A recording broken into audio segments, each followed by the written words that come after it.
Greetings and welcome to Maisha Kazini.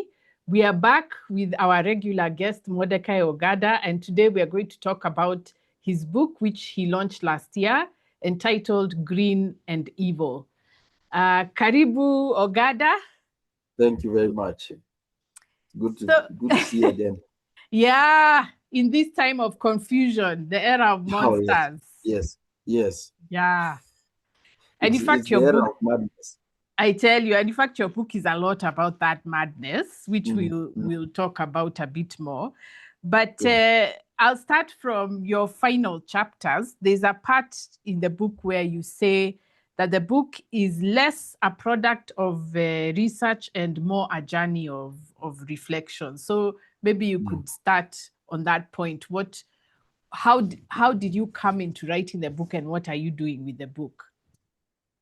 Yeah. The book itself, yeah, it's a journey, and I realize it's also a realization that research, especially in my in many fields, but especially in the conservation and natural resources field, it is railroaded. It is guided by capitalist funding, imperialist publishing houses, imperialist academia.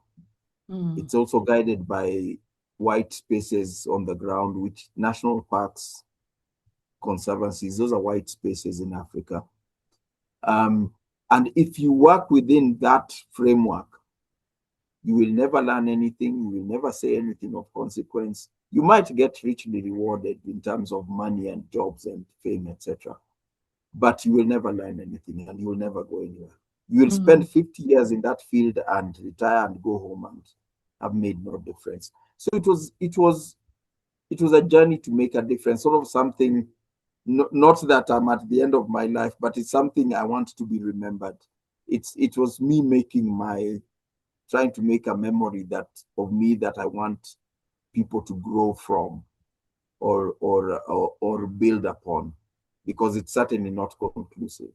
Because it sounded like, as I was reading it, you're basically evaluating not just your career, but the status of the field Yeah. and how it Yeah. relates to life.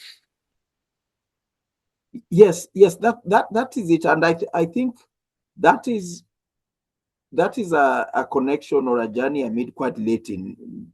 It's just the last 10, 12 years that I went through for these years, did my bachelor's, master's, PhD, worked for some years, thinking that conservation is this field on its own, thinking that conservation and sustainability is about environment, the ecosystems, the wildlife, etc.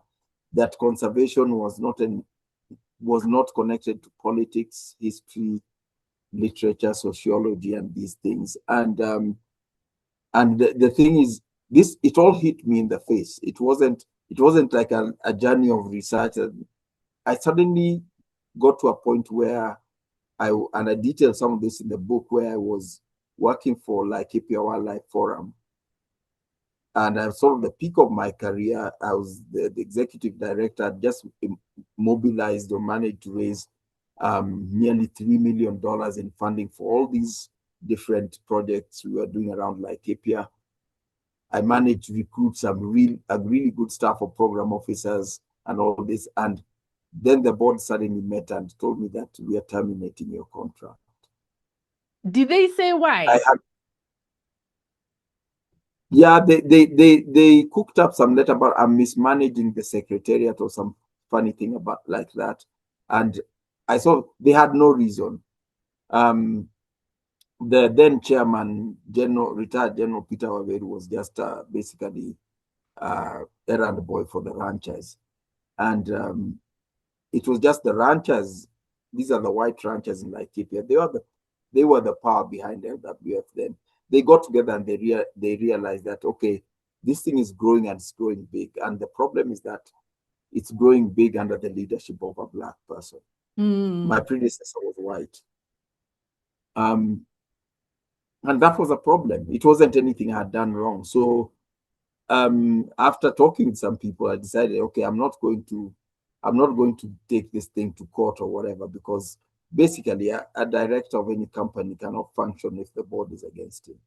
Yeah. And they said, okay, we are terminating your contract. And they paid me for the rest of my contract. Like, oh, yeah. It was in the middle of the contract. Yes. No, but I wasn't at the end of my contract. So they paid me, and I felt fine. That gave me some space and time to plan my next steps. And as a result of that absurd decision, even the donors who had given these grants sort of pulled out of, and like Keep Our Life Forum is now coming up again, but it basically was facing collapse as a result of that. But that's when I had time to think about what just happened, why I was qualified for this position, worked to the best of my ability. I achieved success beyond what the organization was before I came in, and then suddenly I'm out. So between that's what the referred to as the evolution of a rebel. Yes, I was coming to that. Yeah. Yeah. It's you think about what just happened. I've been very competent in all the jobs I've done. I've done to the best of my ability, never had any issues around corruption or anything like that. But then you realize, oh, this is what's going on. And it's good for the soul when you realize that when I realized that I hadn't done anything wrong, and what happened was a circumstance brought about by prejudice, greed, and colonial thinking and other people's shortcomings. And then I realized, so, oh, this is the problem, this is the issue. And then it opened my eyes, and I started seeing it in other places, other organizations, even where I worked after that. And then I started putting the dots together, joining the dots. Why is this happening? What's the interest of this? What's the interest of this person in doing this? Why does this person want to keep people down? What is the status of lands in Laikipia and other parts of Kenya? Because I remember I was in office when 2013, when the first devolved county government came into office. And I remember one of the county secretary giving me a call to go and meet him. And I went and met him, and he said, I'd like a list of the ranches that form your membership and a list of the people who own them. And I was taken aback. I said, okay, well, first of all, it's not my duty to give you that information. But you're the government. How do you not know who owns? Yeah, because even my little plot of land where I live, the government knows that it's in my name. Then that's when I realized that the lands in Laikipia don't have title deeds. So they're existing outside what we know as Kenya or Kenyan systems. And that's why those guys don't know who owns them. They don't have LR numbers and those kind of things that anybody who owns any land knows what you go through that. And that's when I realized, so how can this be happening here? Then you realize there's other parts of Kenya that we don't know who owns. We don't know who owns our national parks. The ownership documents, like of Nairobi National Park, it's the Royal Society, some preservation of flora and fauna, something like that. Yeah.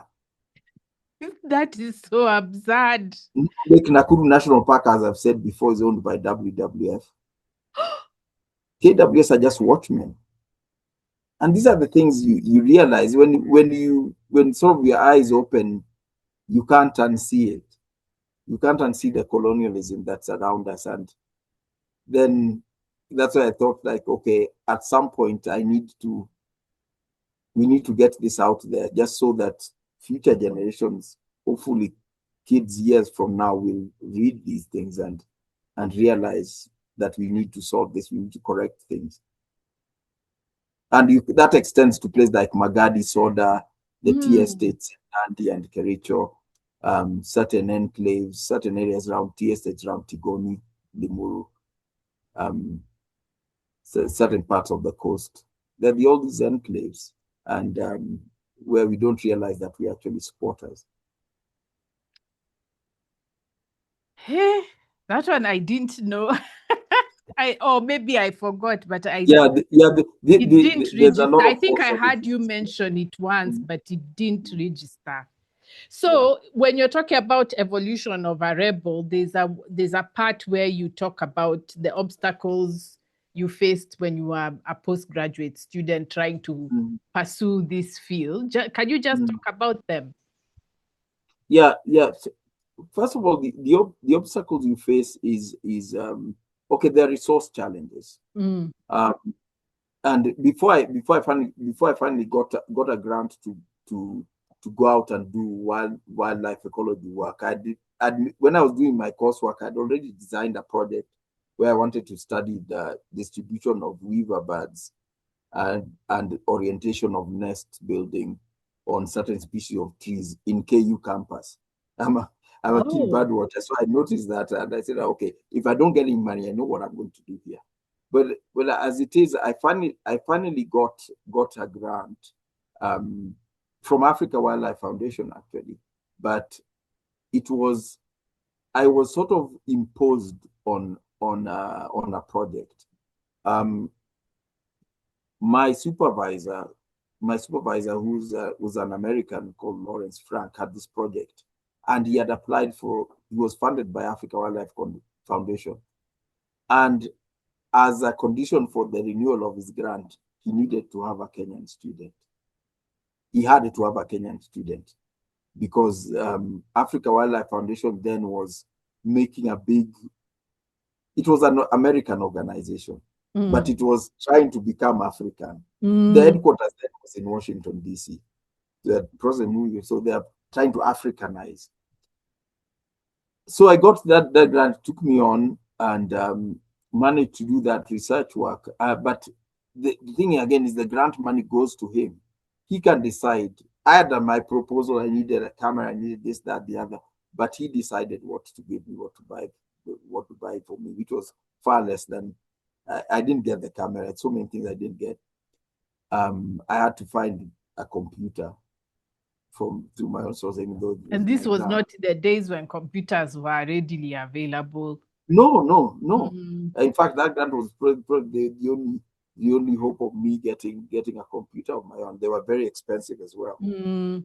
And so then I got to realize like, okay, this field is run by certain people. They that was an era when we all had in African in wildlife studies there were these authorities. So and so is the authority on elephants. The late Ian Douglas Hamilton was the authority on elephants in Samburu, northern Kenya. Cynthia Moss was the authority on elephants in southern Kenya. Craig Parker was the authority in lions in northern Tanzania. Lawrence Franco, my supervisor, was the authority on studies of hyenas in Kenya. And we had all these authorities. They were all foreign. They were all white. But you could not get any grant, publications, conferences, invitations to conferences without them. They were gatekeepers, like Jane Mm. Goodall was the authority on chimpanzees and that kind of thing. So there were all these authorities. So I learned to start negotiating that. I just did my work. I did successfully, but getting a publication, I thought, okay, I've done this work. I've discovered something. I write a manuscript, send it off to a paper, and I get rejected. Get that paper. The only edit is adding someone's name and send it again, and it gets published. You edit nothing What? except adding someone's name. And back then, this was maybe 25 years ago, we'd beg for to be published. Yeah. Because then we are told to get ahead in your career, you have to have publications. Mm. The more you can have, the better. So there are these things you put into your CV, and it says how good a scientist you are. And I'd been, you go to conferences, yes, so and so has 100 publications, and here I am just getting my third one, struggling to get my second or third one. And then later on, I realized that field is rigged. The guys with grants get the students do the work, they publish and add these guys' names to the publication. So there are people who can come up with who can get 25 or 30 publications in a single year without doing any research themselves. Because they are good politicians, so they got grants. And those publications get them tenured jobs in academia. And those tenured jobs get them grants, and grants get them more publications. So this cycle, it's this cycle that feeds on itself. And you find a rigged system like that, you sort of internalize that you have to decide, am I just going to join in and become a slave, or am I joining as a rebel? So I'll have to be prepared to fight all the way for my grants, for my publications. I have to work with little money. I have to put up with people challenging my work. But if you believe in it, that's the point that we need to make that decision on what we need to do. There's a part where you also talk about even the topic being controlled. You are being told there's no something about if there's no money in this, so don't bother. Because the initial grant I got was get studies of carnivores, and personally I was really interested in African wild dogs, which were a fascinating species, but then were very rare. And my supervisor at Kenyatta University, the Professor Ogada, told me that this species is really rare. And the problem you're facing here, masters, you have a short time. You could design your project completely perfectly, but you might have trouble finding wild dogs to get enough data. And time could pass you by for no fault of yours. And we talked, and then we talked to them, and we adjusted the topic to become now impacts of wild carnivores, different species on livestock production systems in Laikipia. And again, when I started going ahead with that, obviously livestock is kept by people. So it's involved seeing what people are doing, talking to them, getting their opinions and all this. And my thesis included a lot of human dimensions, what people are doing, what people are saying, and got into this constant dispute with my supervisor. You are studying wildlife ecology. You are not, this is not a sociology. Yeah, what are people doing here? This is not a sociology project. But then I thought, like, okay, because then I had in my mind that my project must benefit people. That's why I'm doing it. So I'm doing it to help them. I need to come up with something. I go and tell them, okay, if you do this, you lose less cattle to lions or whatever. And so I fought those fights and kept those things there. And obviously later on, my whole study became the basis of a whole big new project that same supervisor did after I left his project. So I'm glad he also benefited from the fact that I included people, because suddenly human dimensions became very important in wildlife studies from about 2004-05 series now. And you see, these are the African innovations which are always usurped by the West. Yes. Even the designs of livestock stockades that came from my studies. I a short while ago, the CEO of Kenya Wildlife Conservancies Association was praising some foreign scientists for introducing these things to Amboseli. And I told him, Mordecai, this is something from my thesis. You can praise them for implementing it's there, but you can't praise them for innovating it. This is from my thesis, and I've published on it.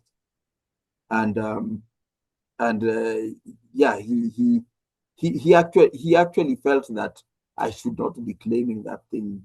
His response was, the gist of his response is that I should not be claiming that thing as my own, because it's supposed to help everybody. Of course, it's supposed to help everybody. They always say that. They always say. But it's my idea. They always say that. Yeah.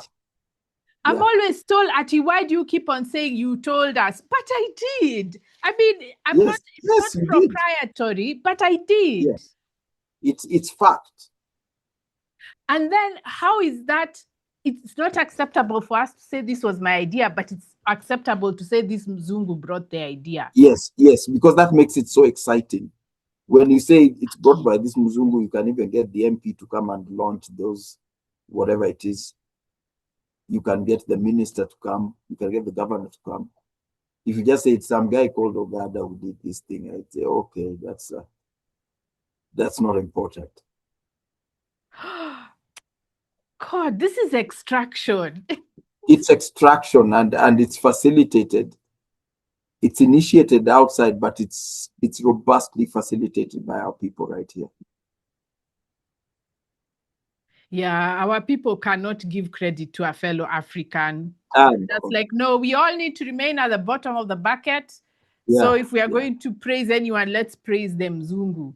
Yeah, it's an illness that's particularly acute in Kenya. It's present, but not so acute in other African countries I've visited. Okay, so why does this topic of conservation matter? So maybe we could talk about the real life impact of some of these flawed ideas about conservation that are promoted in the continent. And I want you to talk, you give quite a few very gory examples in your first few chapters. So I was thinking we could start with the harvest of latex. And maybe the point you're making about the fact that the West is pushing this conservation to tame its own destruction of the continent. So we could start with the latex harvesting in Congo, how it was done, and how the West is now hypocritically telling us that they are going to save our forests. Yeah, with the discovery of vulcanization of rubber, obviously built a huge rubber industry, and latex was high demand. And it was being obtained from wild trees in the jungle, which is not easy. Now, Congo, it was the property then of the King of Belgium. It wasn't a Belgian colony. It was Leopold's farm, if you can call it Leopold farm. So the people running the capitalism extractive business were actually Americans. It was an American. They were the Nyapara. Yes. They were like the management company. You know, like if you have a flat for rent and you have a real estate management company to get the rent payments and manage, they were the caretakers, and they realized that it was very difficult they couldn't do it themselves because of the challenges of jungle. So they needed to recruit people, and payment wasn't enough. Again, capitalism is evil is built into capitalism. So it's evil. Capitalism can only be but equitable up to a certain level. When it gets to a certain level, you have to be evil. It can't work without evil. We see that worldwide. So payment wasn't working because we needed to pay a lot of people. And once you pay this guy regular salary, after a short time, he gets satisfied and decide, I want to go home and buy goats and farm or whatever. I'm fine. So they realized that negative reinforcement, violence now had to drive the thing. So it was, you're getting paid, you make your quota, you get paid. You don't make your quota, you get your hand chopped off. And then capitalism again is neurotic. That's neurosis, what's happening here, because you are disabling your worker. Yeah. You are disabling how will you get rubber and you're chopping off people? So now they started chopping off the hands of their kids. You don't make your quota, we chop off your daughter's hand or your daughter's foot or your son's hand. Because we need, this is a guy, he's a good rubber collector. We need him to keep collecting. If you chop off his hand, we are. So that's the inherent logic of capitalism. Evil is built into it. There's no good way to do it. And that went on with that exploitation, because then that grew. People learned, other colonizing powers or imperial powers learned from that. And that's when the extractive part of colonialism really came to the fore. And people need to remember that colonialism was a capitalist exercise. It was not political. Nobody came here because they loved the landscapes or they wanted to say hi to us or whatever. They came here for resources, be it timber, be it gold, whatever, minerals, people, as in slaves and all that, ivory. That's what they came for. And they needed to be cruel to us and enslave us in order to extract what they needed to extract. Because mechanization of mining or anything else was not advanced in the 19th century. You needed human labor.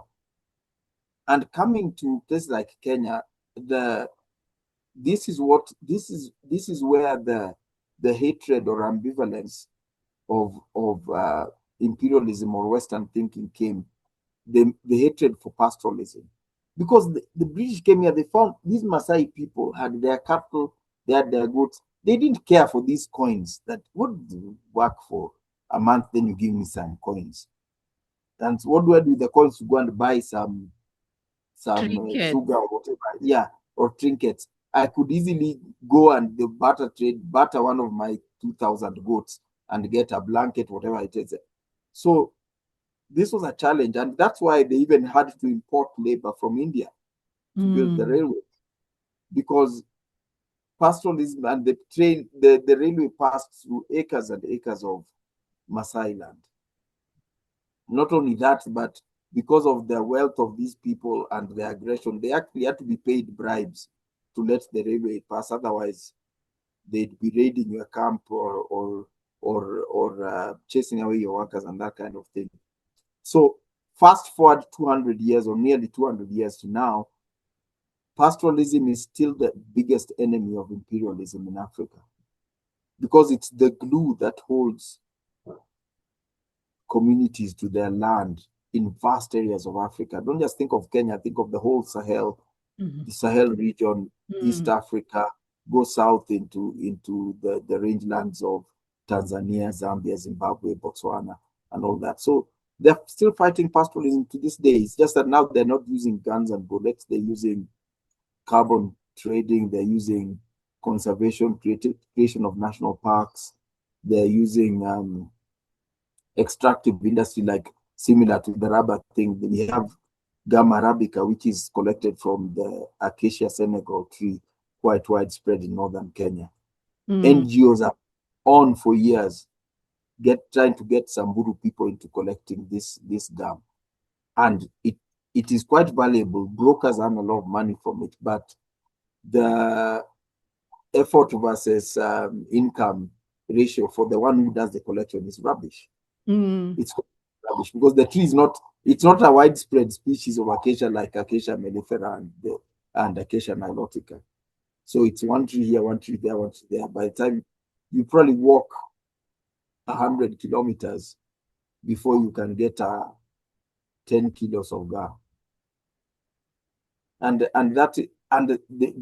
Again, people wonder, what's the objective of that? That's useless work. The objective is not the gum. The objective is to get the pastoralist away from livestock production. Yeah. Hey, these guys think far. They play such a long game that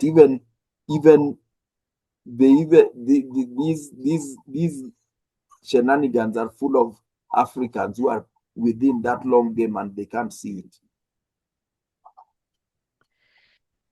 And then tell us about the Namibia story. Hey. Yeah, I mean, a snapshot of the evil that is the green. That's a snapshot of the title, Green and Evil. We have an island called Shark Island off the Atlantic coast of Namibia. This during the Herero uprising against Namibian uprising against German colonialism, 18th, 19th century. This was their concentration camp. I mean, concentration camps, Germany did not start with World War II. They had a concentration camp in Namibia. And they'd round up rebels here and they'd just be systematically executed. Others would be starved to death deliberately. when they're trying to get information from all. So hundreds and hundreds, not hundreds, thousands and thousands were killed. In the context of how sparsely populated Namibia is, the impact of that genocide doesn't even bear thinking about. We can actually calculate a percentage of Namibians that got wiped out. And they were buried in shallow graves. Now, Shark Island is a small island that is sand and is eroded by the sea. So many of these graves were eroded by the waves, and the bones of these guys got washed out to the sea. So there was nothing left. There was nothing left. There's no graves, no remains to be given dignified burials, etc. The only memorial I saw to that thing that was to those hundreds of thousands of lives lost was a small stone structure. No, it's not. It may be the size of this chair I'm sitting on to memorialize all those people. It's not even visible unless someone you want to find it and see it. And so they've been ignored. And then a few years ago, we are talking about building a proper. Myself, I was in a group discussing building a proper memorial to these people. And the opposition to that was from a German company, which was the greatest irony, that they wanted to build a green hydrogen plant. Green hydrogen is hydrogen that's manufactured by some so-called green process. It's one of the part of the green nonsense. But a German company wanted that island for a green hydrogen manufacturing plant as part of the Europe's decarbonizing program of Europe. They wanted to build that basically on the bones of those people. And they wanted to do that at a time where Germany, even as we speak now, has not yet returned the skulls of those who they executed. And they boiled those skulls to remove them and had the wives of those people scrape the flesh off the skulls. Yes. Those skulls are still in Germany today, and we want to build a hydrogen plant. So is there no end to this evil? Yeah, that's a snapshot of if you want to cover up evil today, environment, climate change, what is the tool? I wouldn't be surprised if they turned Epstein's Island into a conservancy. I wouldn't be surprised. Or a wind farm, with turbines. I wouldn't be surprised. If you want to cover up evil, environment. As I was reading your book, I was thinking, I think it's because the environment doesn't speak back. It doesn't speak, yeah. Yeah, they can't do that and say we are doing it for these people we oppressed a year ago, yes. 10 years ago, because the people will speak back. They'll say that's not what we want. Yes. But the environment, you can say anything in the name of the environment and nobody will reply. Yeah, because the environment, it's almost a default that human activity negatively impacts the environment. So if you want to do nothing, say it's for the environment. We need you out of here for the environment. If you said we need you out here to plant tobacco, you say, well, I don't want, you can't get me out of here to farm tobacco. You can't get me out of here to build a factory. But when it's for the environment, then suddenly, okay, then it's a good thing. How did they find that one? Wow, that's I'd give anything to find out who came up with this idea, because truth be told, it's brilliant. It is, in a very evil way. The environment, with environmental initiatives, you launder money, you cover evil, you evade tax, and you get praised for it. It's better than speaking on behalf of the poor. It's better than philanthropy, actually. Yes. And you can oppress the poor because you say, I'm oppressing the poor on behalf of the environment. And to the West, especially to the Western mind, the biggest problem to the environment is poor people. Yeah. Because if you expect when the Western mind thinks about Africa, Africa has beautiful environment, beautiful biodiversity,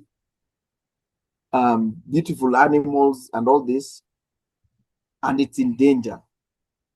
And the source of danger is black people. And black people are dangerous to it because they are poor. To the Western mind, a rich person is not a danger to the environment. Yet we know from science that capitalism, consumption, untrammeled consumption, and emissions is what's destroying the environment. But the West does not believe Bezos is a danger to environment, or Gates.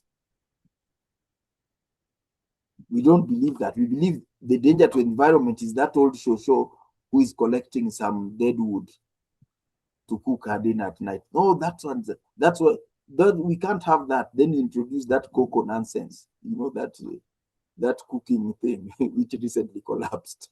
And when I was in primary school, I've just remembered, when we were in primary school, we were always told that the poor were responsible for deforestation. Yes. Not the timber The companies. reason why our forests are depleted is because people are cutting it for firewood. Yeah. You see huge logging companies carrying such huge trucks from international logging companies, European logging companies, carrying such huge logs from forests in Central Africa, forests that are under the care of WWF. WWF is one that licenses the logging. And they're cutting such huge trees that a truck carries 3 logs. They're that big. And yet those same guards are shooting the villager who is collecting some sticks. On the ground. Villager he does not even have, even if you let him cut those trees, he doesn't have the tools that can cut it. If you even look at the damage on some of our forests in Kenya, you see some of the huge tree stumps. The guy who cut this thing is not a poor villager. A poor villager cannot afford the power saw to cut this thing. He cannot afford those caterpillar vehicles, the grabbing thing, to load this onto a truck. He cannot afford a truck that can carry this thing. So which poor person is? And we pretend that, and that is Western imperial thinking, that the poor are the problem to environment, not the rich. Why and they get away with those lies? They get away with it clean, and they get praised for it. Prince William today is praised every day as a champion of environment. Even gives awards. There's something they call Earthshot Prize, which they give every year for environment. There are many heroes of environment, but none of them are in the House of Windsor. No. No. And I heard you make this point that the greatest trader of ivory is the UK. Yes. Yeah, the UK is the world's #1 trader in ivory. CITES figures, official CITES figures. This is dishonest. The dishonest. It's in fact, in their case, it's actually arrogance. That's the world's greatest trader in ivory, but the Crown Prince has an annual conservation award called Task Awards. I mean, the only missing link is if he could, if the trophy, the only missing link would be him making the trophy from ivory from their stockpile. But the irony of it is shocking, and that no one sees it. That's the crazy thing. How ironical is it that the Crown Prince of the world's top ivory trader is awarding other people for conserving elephants? What are you doing? Did you at some point, because when I was reading the book, I used to get tired. The dissonance is too much. Did you ever feel overwhelmed, or how did you manage to complete the book? Yeah, it was at many times overwhelming. There were periods when I'd I'd work very hard at it and do several thousand words in a week. Then there were months when I didn't touch it. It was absolutely exhausting. Also because a lot of the things I was writing out about were happening as I was writing. And yeah, it was and the whole effort took 18 months. I honestly thought I'd finish. I sort of thought I'd pace myself, and I looked at what I needed to cover, and I thought I'd do that book in 9 months or 10 months. But it took 18 months.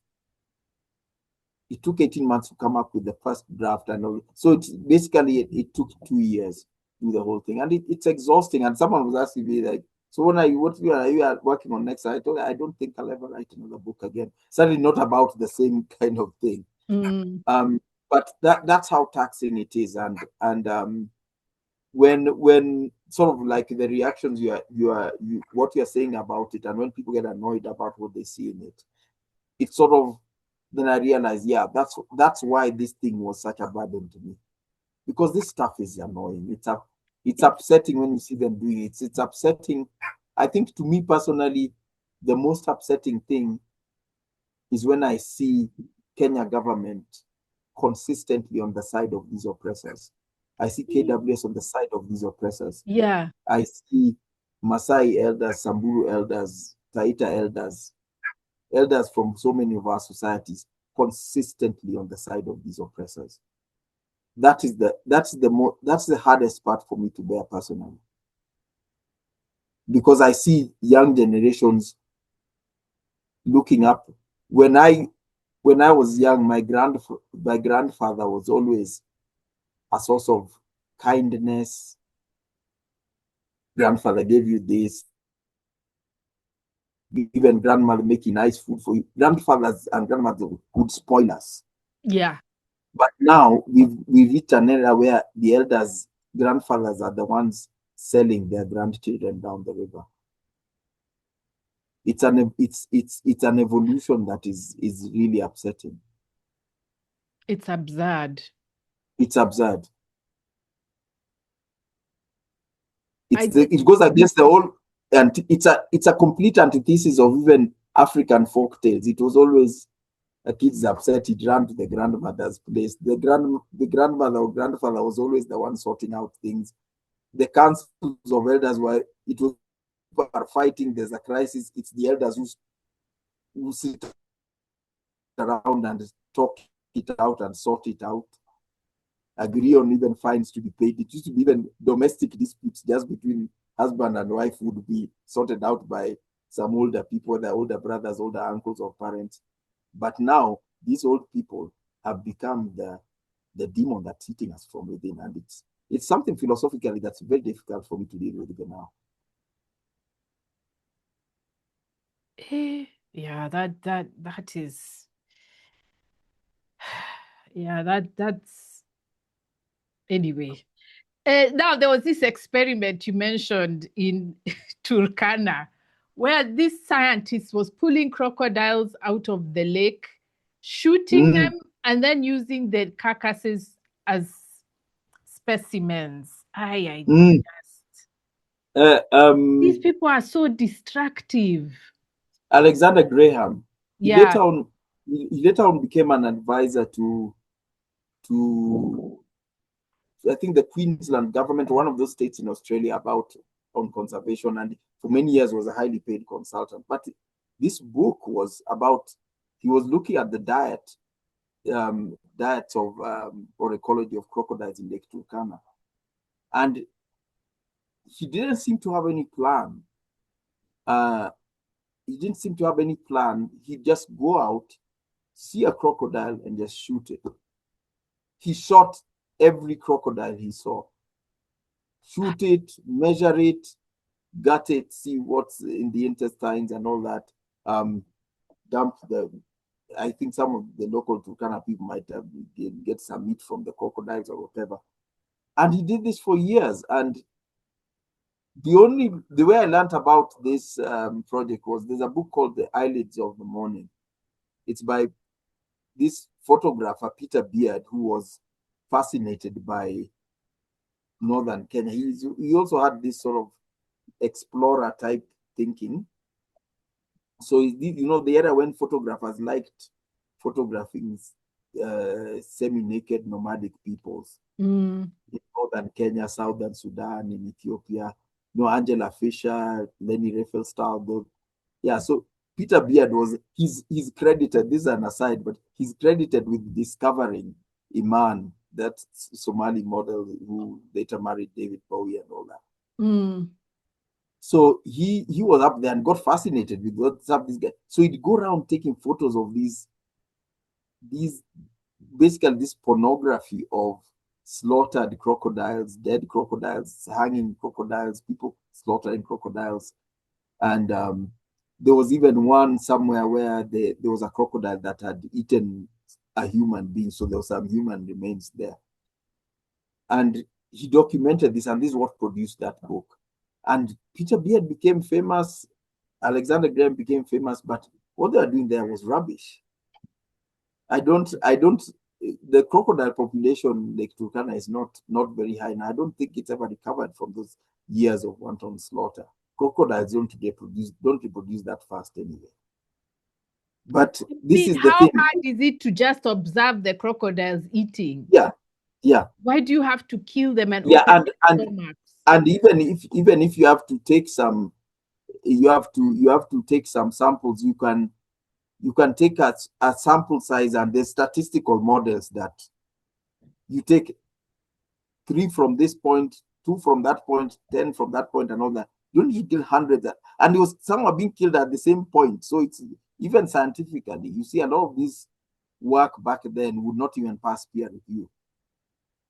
I've been hard pressed to find anything by Alexander Graham in peer-reviewed journals that is useful in crocodile conservation. But his last contact was with the Kenya Game Department, trying very hard to persuade them about the value of sport hunting. And his move to Australia was out of disgruntlement that Kenya would not introduce sport hunting. And I remember the words were, he found the Kenya government people were too emotional in their attachment to wildlife. So they refused to be scientific. Yeah. As the same Africans, they say we are responsible for eliminating wildlife. Yes. We are too emotionally attached. When a white person says, I love monkeys or I love this, they're never called too emotional. They're called wonderful conservationists. When an African says, you should not kill our wildlife, you're too emotional. We are not supposed to have feelings. In fact, I was going to bring up this anecdote later. There was one which you gave in this conservationist who was weeping. Weeping about, what was he even weeping about? It was so dysfunctional. I mean, the show of tears over this and that, it's you should hear some of these people speak. I've once listened to Ian Craig speak at a conference, and people end up in tears. Because basically what he's saying is that the gist of what he says is that if it weren't for him, northern Kenya would be devastated, and people are in tears, and those poor people of means, checkbooks come out. There was an incident when an elephant died here in Laikipia. It was the year, I think, 2013, and on one of the ranches, and there's this organization called Space for Giants. It's based here in Kenya. They went and they found it. They were doing elephant studies at the time. They cut it open. They slaughtered. It was a female which was pregnant, and there was an almost term fetus in there. So they slaughtered it and pulled out all these intestines and the fetus and took a photo of that and said, "Look what poachers are doing to elephants in Kenya. Please give us money to prevent poachers from doing this." Oh, they staged there. Yeah. And they made shitloads of money. And I called out the director, Max Graham, and told him, why are you? And you know, the responses to this was, they put the responses to this Facebook post were all savage Africans, primitive Africans, all this racist, horrible, horrible racist vitriol. And this was an elephant that died. It wasn't killed by poachers. Elephants do die, you know, they get sick, they die, whatever. It was a young female elephant. I remember it didn't even have tusks, maybe small tusks the length of my forearm. Suddenly a poacher wouldn't bother with that one if it was someone looking for it. But that's what it does. The story of African savages and white saviors sells very well even in the 21st century, and you make real money from that story. Wow.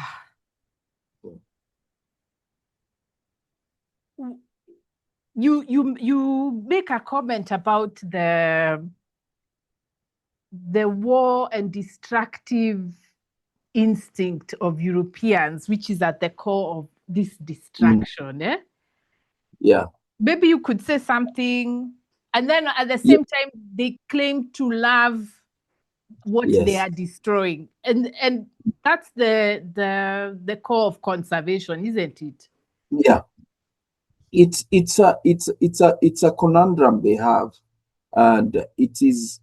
I realize it's the need to possess. Yeah. Africans in our law, we had in our traditions, there are wild animals out there. Some are dangerous, you keep clear of them. Some might be useful to eat. We eat them. I mean, even fish, whatever, wild animals, and there's rabbits. People eat a lot of wild animals, and that, ironically, they paint us as savages and destructive and poachers because of that. But then they have this innate, insane need to possess. So when they came as colonialists, they needed to possess what they saw. See a huge elephant, bring that gun, you shoot it. Go and put the tusks at your doorway or whatever. Or you shoot that buffalo, go and mount its head up on your wall or something like that. You possess it that way. Later in countries like Kenya, where this sport hunting got banned, this moved into other areas. It moved into creation of possessing animals in other ways, like national parks. We have to create a protected area. You can't just have elephants like in Laikipia. An elephant, you meet elephants walking around, and you can see there's that disturbance. Where's that elephant going? We need to fence it so it doesn't go that way. We need to keep it in this area. Then once we've kept it here, we can now exploit people, build a lodge and have you pay to come and see it. You see a baby elephant out there, you take it and take it to your orphanage where people will pay to see it. And this is probably the clearest snapshot of the neurosis of possession.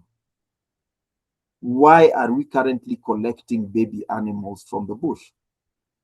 There's an orphanage in Serolipi in Samburu. There's the one in Nairobi. There's they have another facility in Savo East, etc. Why? And people think it's elephants. You go these orphanages, you find baby rhinos, baby zebra, baby warthogs, baby giraffes.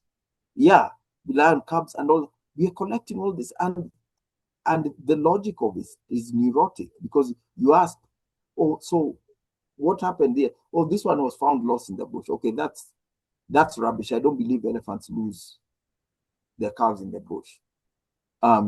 Because these are the same people who tell us how intelligent elephants are. They even mourn their dead, etc. They adopt calves that are, if the parents die, and this kind of thing. But assuming, so I say, oh, it was lost. So what was going to happen to it? Or it would have gotten eaten by lions or hyenas. What is wrong with that? we've gotten to a point that conservationists are now competing with hyenas for food. You're seeing baby giraffe, same story. Baby zebra, same story. You're seeing right now KWS vets are going around treating and performing surgeries on lions that are injured in fights, treating zebras that have been injured by a lion that nearly killed it. It got away with an injury. It's put down, treated with antibiotics and stitched. What are we doing? Yes, KWS vets are doing this. What do they want the lions to eat? What do we want lions to eat? This is the question. You have wildlife personnel who have completely forgotten about the concept of wildlife, wild. Mm. We don't want lions to eat cows or goats or people's animals or people's children. But whatever they do out there, that's why if you go around in the wild, you do not see a zebra out there, a three-legged zebra with one broken leg, because quickly the hyenas get hold of that one and take it out. And that's how the ecosystem works. But now, when a wounded animal is seen, they come in, vets come in, and they dart it and treat it. So what? They put a plaster on the leg or what? They stitch and treat these animals with antibiotics and stuff. Same with lions. How does lion society function? New males come in, they kill the other, they overpower the other one, they kill it or drive it away. But now they fight, and one lion is left lying somewhere in the bush. They come and find it, and they're treating it, stitching it. And by the time this thing is so weak, I don't know how they expect it to survive. Are you going to now bring Hunt it beef for to it? eat? Yeah, what's it going to eat? The translocation, you regularly see translocations of lions. That's a death sentence. Every lion habitat has a pride that owns that territory. You bring in a new lion, that lion is going to be killed by the resident pride. Simple as that. But now we have gotten into this interference because the propaganda says it's okay. It says that's and we are trying to show, we as in Black people are trying to show that we've also gotten civilized, and now we love wildlife. And there's a God instinct here, isn't it? It's like we are saying, yes, we can't let Mother Nature, who does she think she is? Yes, yeah. We are the ones in charge. As human beings, we are not part of nature. We are competing with it. Yes, and we Black people are now struggling to prove ourselves worthy custodians of this wildlife that has been ours for 1 million years. We are now trying to prove ourselves to outsiders who have destroyed theirs. We are trying to prove that we are worthy of owning what we already own. It's bizarre in the extreme. You know, that time when we did the conversation on settler colonialism, colonialism. Yeah. I remembered that where I went to school in the US, the mascot is a lion, but the lion is extinct. So I looked it up. Where Wazungu shot those things to extinction? Yeah. I mean, it's this disturbance, that the inability to coexist with wildlife, that, okay, there's a wild animal there. Either it's mine, I've got it in my enclosed place, or I need to kill it. I need to possess it in some way. But it can't just walk by at all. I just saw a lion just passed there, or an elephant just passed there. And that's why is KWS did some big promo, social media promo about Kora National Park, and it was all about George Adamson.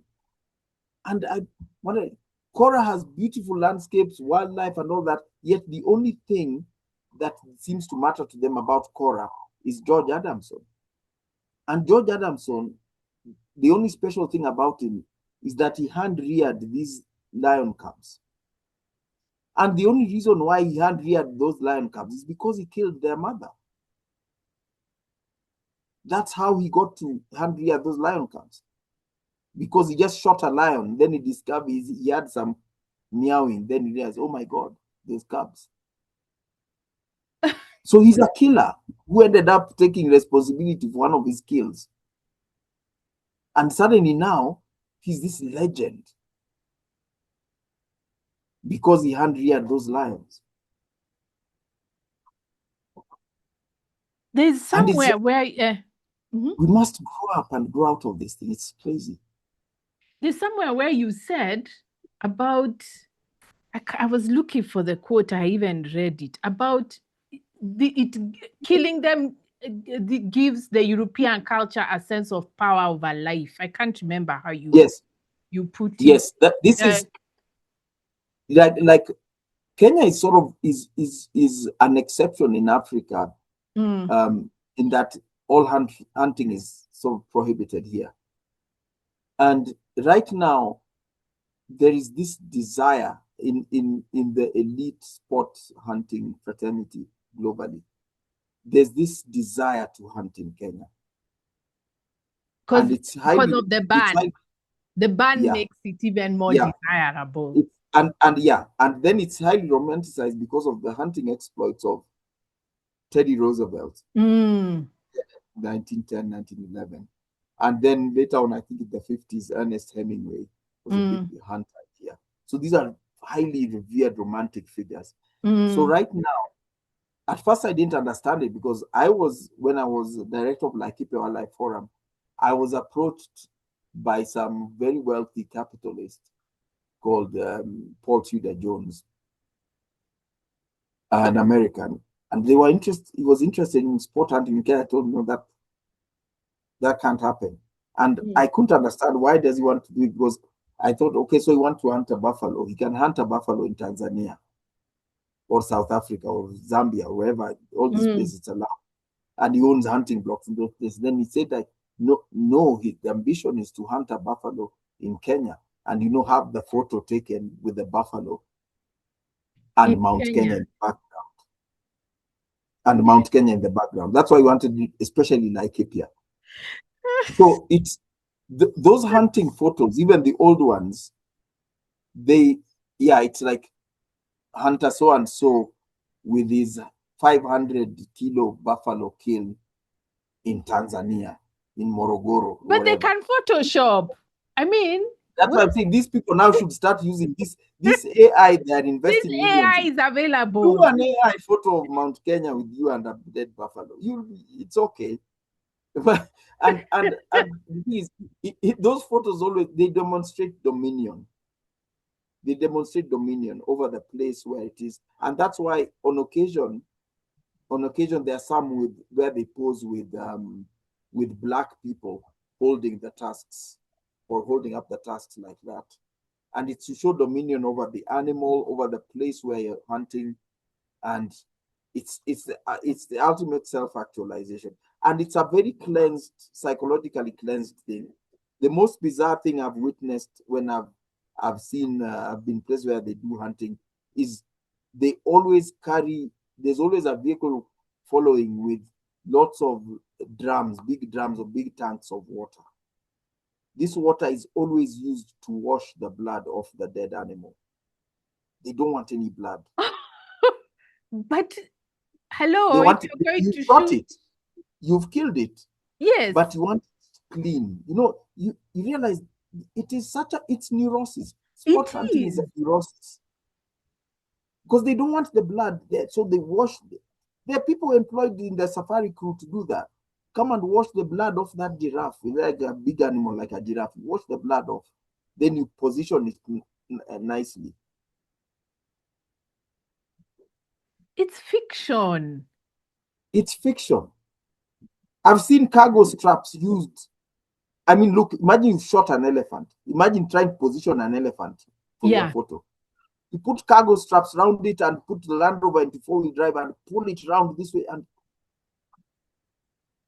that's how they use resources. Yeah. Labor, you shot it fuel, and it fell on its side. Yeah. Vehicle. And then you wash off the blood and pose with that thing. That's insanity. It's insanity. And then, so someone wants to do that in Kenya. So he's done it in South Africa, Tanzania, wherever else he wants. But he needs to do it in Kenya. And that's like the holy grail now.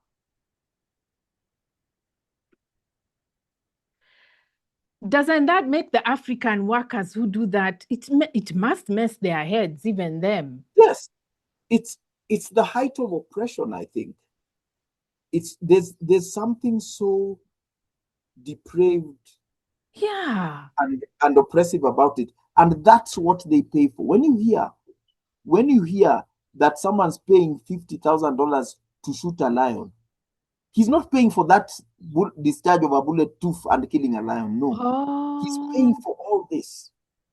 And Oh. you should see the glory they feel when they have now shot this giraffe and taken their photos, and now they are triumphantly coming to the village to distribute meat. They're telling villagers, line up here for meat. It's the ultimate. It's the Oh. ultimate self-actualization. I mean, I've got a PhD student. She's just finishing it, and part of her thesis is on this kind of thing. And that's the ultimate sickness. That's what. Then I used to wonder, like, what's this stupidity of people lining up here and bringing meat to the village? Don't you imagine that if these guys were poachers and they really wanted to eat buffalo meat, they They could would go out there have. and pick for them. But it shows dominion. Like, these people are not allowed to eat buffalo meat unless I have shot The it. Lord of the land. Yes, the Lord of the land has shot it and brought it to them as part of his The largesse and peasants. goodness. Do you serfs? You Mm. hoi now can eat. Not funny, but it's so absurd. It exists in plain sight. It's mental illness that exists in plain sight and is celebrated and is paid for. That's when I used to wonder for years. I wondered, how can just shooting an animal be worth paying So $58? And once so once you've shot one lion, why pay $50,000 again to shoot another one? Like, I thought, okay, like the excitement, you've achieved that thing. No, it is this whole shebang of things. It feeds. This guy has several monsters inside him that need to be fed. There's the colonial monster. There's the bloodthirsty killer monster. The There's racist one. there's the racist monster. There's the savior monster. You know, I'm saving these people would not eat meat if it wasn't for me. They are going to eat well today because of me.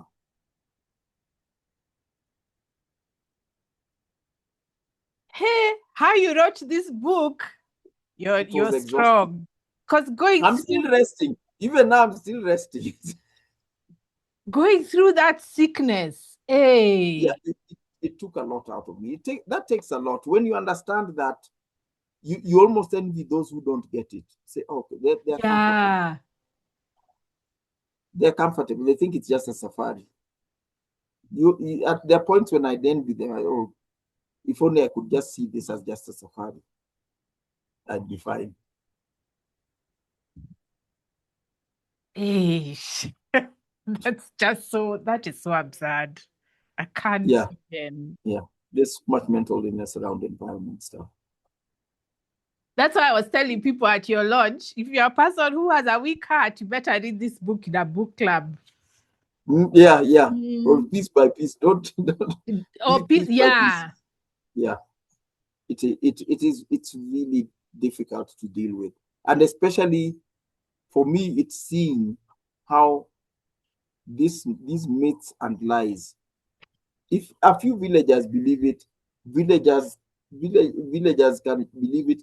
People learn, people open their eyes, and then they say, oh, this thing is. But when you see government has believed it, you see Ministry of Natural Resources following this thing, that's when you know that we are in trouble. Because certainly if these people come to oppress us as they do, there is no help we'll get from government, because government is on their side. Government has believed them. How? Okay, we are going to go to that, but I just find it so strange that the government doesn't understand. They have intelligence. They've hired all these consultants. How do they not know? How does that happen? Hey, anyway. Yeah, it's the imperial thinking where It's imperial mentality where I think government and our civil servants have seen themselves as have seen not knowing as part of their duty. A good civil servant is defined by not knowing, not questioning, not thinking. And it travels top down. So when delegation comes, like from Conservation International delegation came, their first stop in Kenya was State House. Yeah. To see the president. Once they leave there, they're leaving with, regardless of what they said, whether they just had a cup of tea, they're leaving there with the authority of the president. They walk into the minister's office, the minister that can grant them whatever they want. When they leave the minister's office, they go to the wherever dealing with lower civil servants. Everyone knows these guys have come from the minister's office. And it's the ignorance, the indolence, the carelessness flows top down. And when it gets down to the village, you see something's going wrong, and you often hear it that this thing has become so bad, but they came with the DCC, the administration. They came with KWS, they came with the minister, they came with the MP. How come it's now all going so wrong? We need to understand that ignorance or stupidity is not a preserve of us commoners. It can get into institutions as well. Yeah. So, in fact, actually, that's the next stage of the conversation I wanted us to go to. There's a part in the book where you talk about the communication age, where the combination of technical advancement and artificial intelligence algorithms have created innumerable platforms through which agenda driven communications are foisted upon us at every turn in the course of seeking information that we genuinely need. So we are drowning. We are drowning the communication. In fact, the sheer magnitude or volume of it, not even content. Because look now on our phones or computers and all that. Even you search for something, the thing at the top is the AI thing. You have to scroll down a bit before you can get the actual document or whatever it is you're searching for. And if you look at something like myths like carbon credits, that's how they've made this thing work. Because you turn everywhere and people are saying carbon credits this, green finance this. There was a period, it's gone down in Kenya now, but there was a period when you see a billboard like of, I can give an example because I remember it there. A billboard like of I&M Bank. They're showing, a bank billboard shows loans there and shows some coins there. Then it shows a tree seedling. So they're talking like green growth something, like green finance. No one knows what, but it's coming at you everywhere. Insurance companies are talking about green growth, green finance. Government is talking about green growth, sustainable, this green, that, green, that. People are talking about green hydrogen. You don't even know what is that. What is that? We're talking about biofuels. We're talking about biofuels produced from oil crops that are grown in fields tilled by diesel tractors. It's madness. We can put diesel in a tractor to till a field to grow an oil crop to produce biodiesel. And by the way, and it will never, the laws of thermodynamics, it will never produce, those crops will never produce the amount of diesel used to even till that field. So it doesn't make profit, but there's money laundering to subsidize it. There's weird financial flows to subsidize. But you turn around and these falsehoods, now this is also obviously a fake project. Carbon credits are fake, but you go to universities, even Ivy League universities, there are people doing PhDs on carbon credit management. There are courses on green finance, yet green finance is a myth. And there's someone going to have a PhD in green finance, even though green finance is bullshit. And this kind of thing, but there's information everywhere. And there's someone financing that PhD project. There's someone who has given an endowment for a chair of the green finance department. So there are so many real people existing in real jobs in this false structure. And eventually, someone who tells you that carbon credits are fake, you start questioning, what do you mean they're fake? My brother works in a carbon credit company and is a director and earns a very good salary. What do you mean carbon credits are fake? Which is the second element you talk about, the money that is poured and the jobs are part of the pushing us to believe in this narrative. Yes. Like people work in carbon credit companies and earn really good salaries. The Nature Conservancy is a very high remunerator. The green finance companies are. The place they talk about green finance if you look at there's so much talk now about green finance, like at the World Economic Forum in Davos. How do you then someone say, Mordecai is telling me this thing is fake, yet I'm seeing there's a table with Jeff Bezos, Bill Gates, Warren Buffett. They're all sitting down discussing this thing. And Mordecai here in Baguret village is telling me it's fake.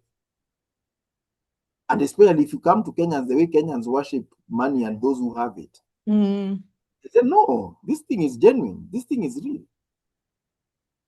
They're telling me it's fake, and just John Kerry came to Kenya in 2023 at Africa Climate Summit and said Kenya is the leading whatever carbon finance in sub-Saharan Africa, whatever.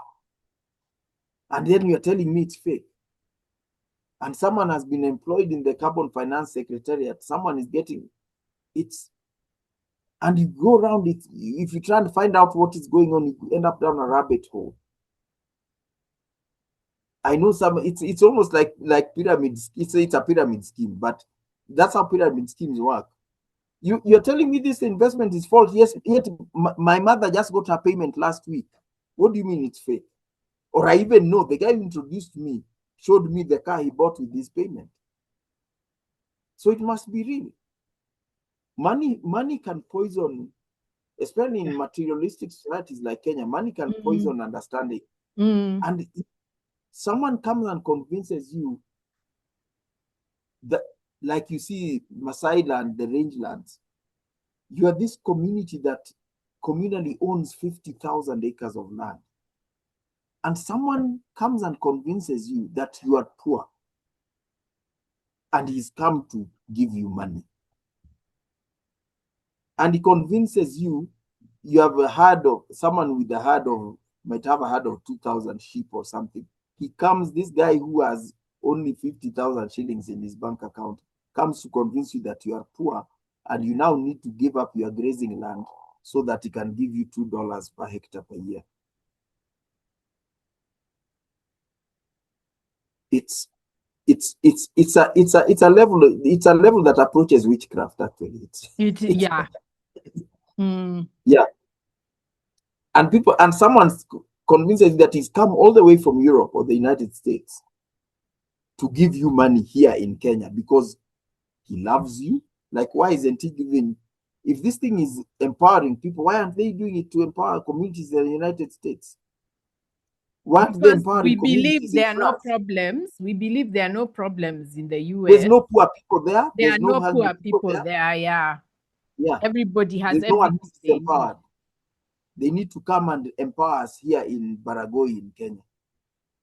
And you see Hollywood and TV, it reinforces. There are no, in fact, the other day I realized there are very few programs about working class poor people in the West. It's all about middle and upper class. So people really believe that Europe is heaven. Europe and you realize that with the death of creativity, what has kept Hollywood going is the finance that comes from those who are interested in propaganda messages. Yeah. And this is why so many of the productions coming out of there are now propaganda productions. And this if you look at the old movies, they were just someone wrote a tale, a story, a romance story or something, and made a movie out of it and got some good actors and it won some whatever awards. But starting from the 80s, someone told me that if you look at even the 1988 movie, I think Top Gun, Mm. Tom Oh, Cruise, and he yeah. glorified the military. That was the time the hangover from Vietnam had crashed US military recruitment. No one wanted to join the army. But Oh. that glorified it, and people like saying, whoa, this thing. And their numbers spiked after that. Fast forward now, if you come to a field of conservation, you look at The Lion King. And people think it's just a children's movie. And okay, the Disney, those are gifted people. They made a movie that's so enthralling to kids and even adults. But then you step back and you realize that this is a movie talking about African wildlife. They even insert some quasi-African names, Mufasa, this, that, the other. Mm. Talk about African animals in an African landscape, but there's no black people. These animals are speaking in American voices and American accents. And they're operating in the complete absence of African people. I was actually taken aback when I visited a high-end lodge in Masai Mara. And I saw one of the evening schedule was a screening of The Lion King. Go out in the morning and see lions. Huh? Go out and see the lions in the morning. You're screening the lion, and that's the evening feature. And these things, all these movies, The Lion King, even like Madagascar. Oh, that Wonderful thing is movie. so bad. How can they use the name of a country for a movie? Yeah. You know, even because I teach the Francophone world, see, now I was looking for stuff from Madagascar. Yeah. So I put Madagascar in Google, and the top results are the movie. Yeah, I was that horrified. zebra which was played by Chris Rock. Yeah. I was And the so penguins and stuff. horrified. Yeah. It eliminated Madagascar from cyberspace or our mental space. Imagine. And you go and see all that, like even the Jungle Book and all that. That's India. There's no Indian anywhere there. There's no Indian anywhere there. And this very powerful propaganda, as is the documentaries, Discovery Channel, Nat Geo, David Attenborough, and those things. They're all propaganda movies. And this is a personal experience of mine. Is I've got a friend who's a very gifted filmmaker from India. It's called Kalyan Verma. And he made a movie some years ago with colleagues called Wild Karnataka. Karnataka is state southern India. They must have taken a few years to get that footage. Beautiful high density footage of leopards and birds and elephants and wonderful biodiversity they have there. Then at the end, when they got the production together, when I met him, they were putting together editing and everything, and he was seeking Sir David Attenborough to do the narration of the movie. And my heart fell. So look at these gifted guys from India. They've done a movie about the state in India, Indian biodiversity. And they're looking, I could understand why they wanted David Attenborough. But why can't they have an Indian voice with an Indian accent presenting the Indian wildlife? And eventually Attenborough agreed. And he did the narration. And the movie won an award for best narration. Yeah, I saw that in the book. Hey, not for the photography. The award committee completely ignored the beautiful high density photography. And some of them you're saying like this is someone spending a night out in the jungle in the monsoon season, is getting rained on and is filming this beautiful scene. The hard work, which must have taken 3 years. No, It was the Attenborough, who narrator. sat watching it on a computer like this and reading the script. That's what it got awarded for. These guys, the lies. The lies. Hey. So even now, one of the things I'm working on is trying to put together some collaborations with conservationists and natural resource rights people in India, because we need to collaborate across the global south like that. We have nothing to discuss with Europe about natural resource management or natural resource rights, about wildlife. We need to discuss our wildlife with the fellow parts of the global south. India's lions, leopards, elephants, rhinos, monkeys, all these species similar to what we have here. They have hyenas and all that. We need to discuss conservation with them. We don't need to discuss conservation with Europe. Wow. Could you also talk about Tarzan? Because that's the basic story. Yeah. Tarzan is where it started. And the legend of Tarzan, first written 1912 by Edgar Rice Burroughs, an American, and obvious fiction, but captured the imagination. In 1912, remember, this was around the Roosevelt safari time. Oh, yes. Roosevelt had just come back from Africa, from Kenya, having killed thousands of species on this very celebrated safari. So suddenly this thing comes out, and he's created this myth of this European noble, this white man who's somehow, I don't know if it was a shipwreck or something, but ended up in the jungles of Africa, brought up by apes, God. communicates with these apes in their language. Stories, no. Yeah, it becomes one of it's a bizarre story by any standards, but it gets this traction because it captures this imagination of people, and it becomes a runaway hit. Now movies, books, over 100 years later, it's still coming out. The same story. Eventually, somewhere at some point, some white woman ends up here called Jane. Somehow he knows English, so they manage to complete. He knows English. So Jane comes out, and the legend grows and goes less credible when black people finally appear. Finally, in some iteration of Tarzan, they are interlopers and criminals. They are poachers who are actually killing these apes and animals to eat. And Tarzan is now fighting them on behalf of the apes. And that is a snapshot. Yes. Oh. Yes.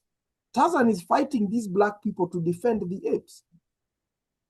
What even escaped people, what really upset me is that no one saw the absurdity when the late Jane Goodall said in her biography that she was inspired by the story of Tarzan to come and work in conservation.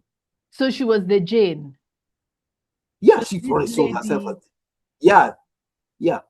But the way he was communing with these apes in the absence of any black people, in any black interlopers here, it sort of helped her sort of see herself as a conservationist, and off she went to Africa, knowing nothing about Africa or biology or anything.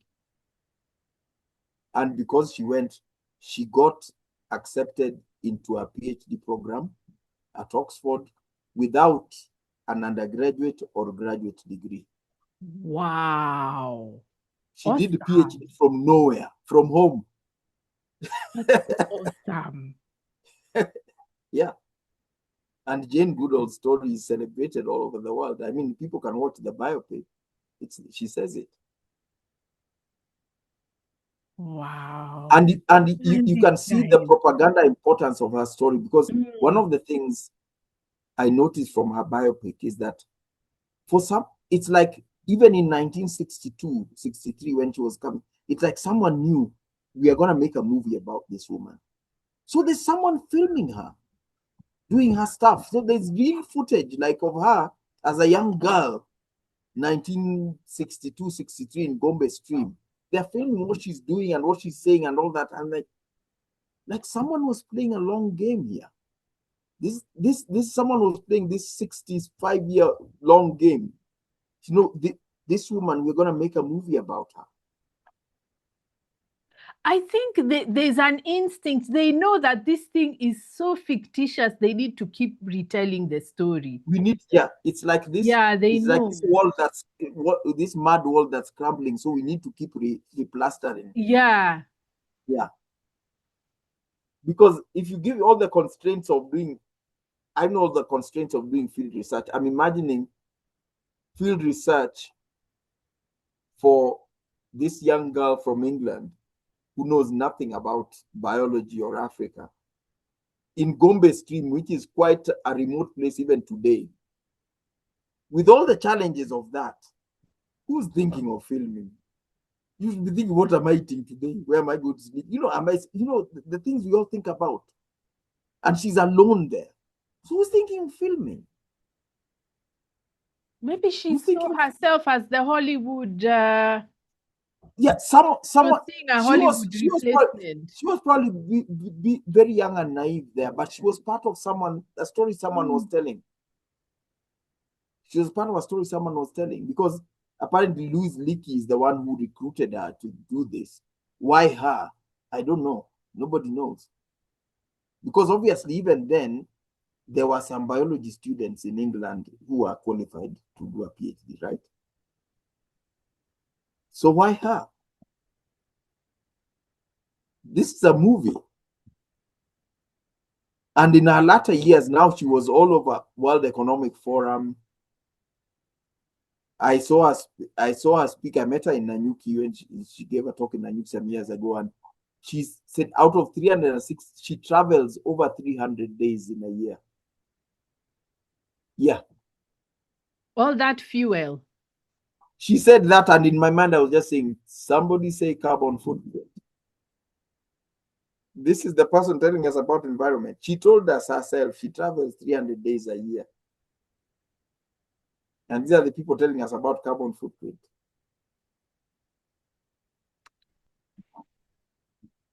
Hey, it's a script. It's a script. There's another tactic you give about indigenous, this idea of indigenous knowledge. When knowledge comes from us, it's so-called indigenous. Now they've even started weaponizing, decolonizing. There's a story to tell about how you were invited to a decolonizing conference or something. Was it that you were invited, or did you actually attend it? I can't remember. No, I didn't actually attend it. I attended one, but there is, you realize that people want to, the English language. I don't know enough about other European languages to know if they have violence so deeply embedded in them. But the English language, violence and prejudice is deeply embedded in it, and we start talking about knowledge and indigenous knowledge, and it feeds especially science, because one thing Africa, even now we have white people in conservation still claiming to have discovered this, that, or the other. Even now, 2021, 2025, 2026. And you see like everything. Oh, someone's discovered a new elephants are using this particular habitat.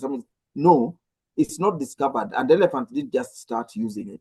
This is just the first time a white person has observed it. A few years ago, Ian Douglas Hamilton published a paper that he's just discovered that there's this bull elephant that goes from Isiolo and goes to migrates to Somalia. What do you mean? Why did that bull elephant just decide today I feel like going to Somalia? No, it's been going. It's just this is the first time a white person observes it. And Oxford is the doctrine of discovery must be domiciled in Oxford University. Because Oxford is also the place where some carnivore researchers claim to have discovered a new population of lions in Ethiopia in 2022. And what do you mean discovered a population of lions? Ethiopia has 90-something million people. No one has ever seen these lions.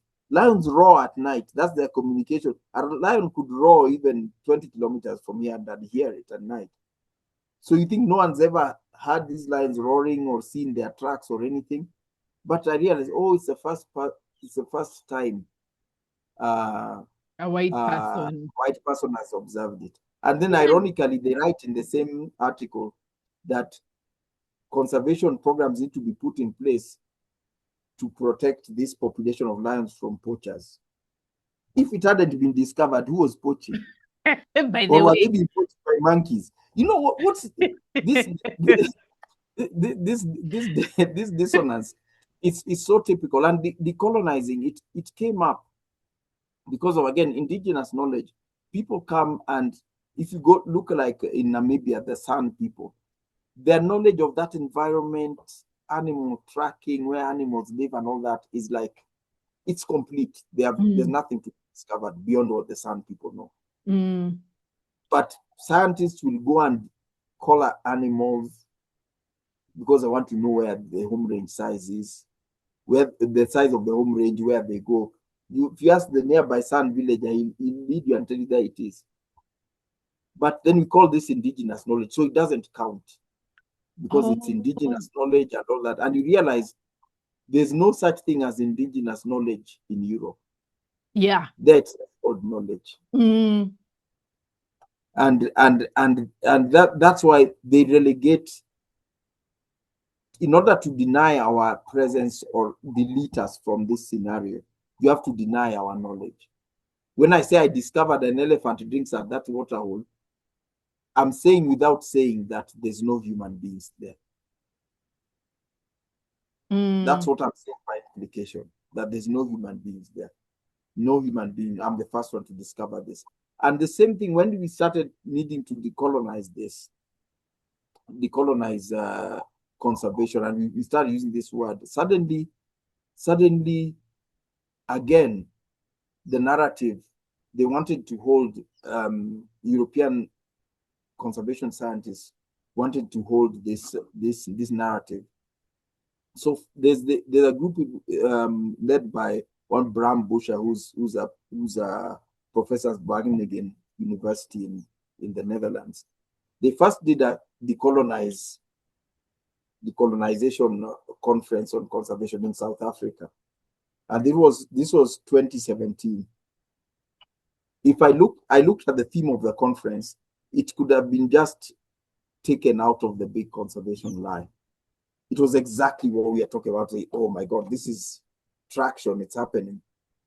Quickly, I mean, literally, I had the material, wrote up an abstract, sent it. And it was a fully funded conference. I sent my abstract, and it wasn't accepted. That was the first time in my life that I've ever had an abstract rejected by a conference. I couldn't believe it. What did they say? They said it didn't meet the criteria. Yeah, they say, we don't see where this fits in. Like, their conference was just about what. Then I wondered. So I literally just... They probably got it from your book, you know? Yeah, I literally just dismissed it from my mind. I said, okay, these guys are crazy, whatever. And later on, there was another conference which was being held in Italy, again about the same things. And I applied again. I didn't know then even who was the organizers. So again, it got rejected. And I was like, what's going on? And later on, I actually now, after the conference happened, I went into the conference website to read what was actually discussed there. And I realized they were these same organizers who did the South Africa one. And every African participant was their student. There was no independent African voice.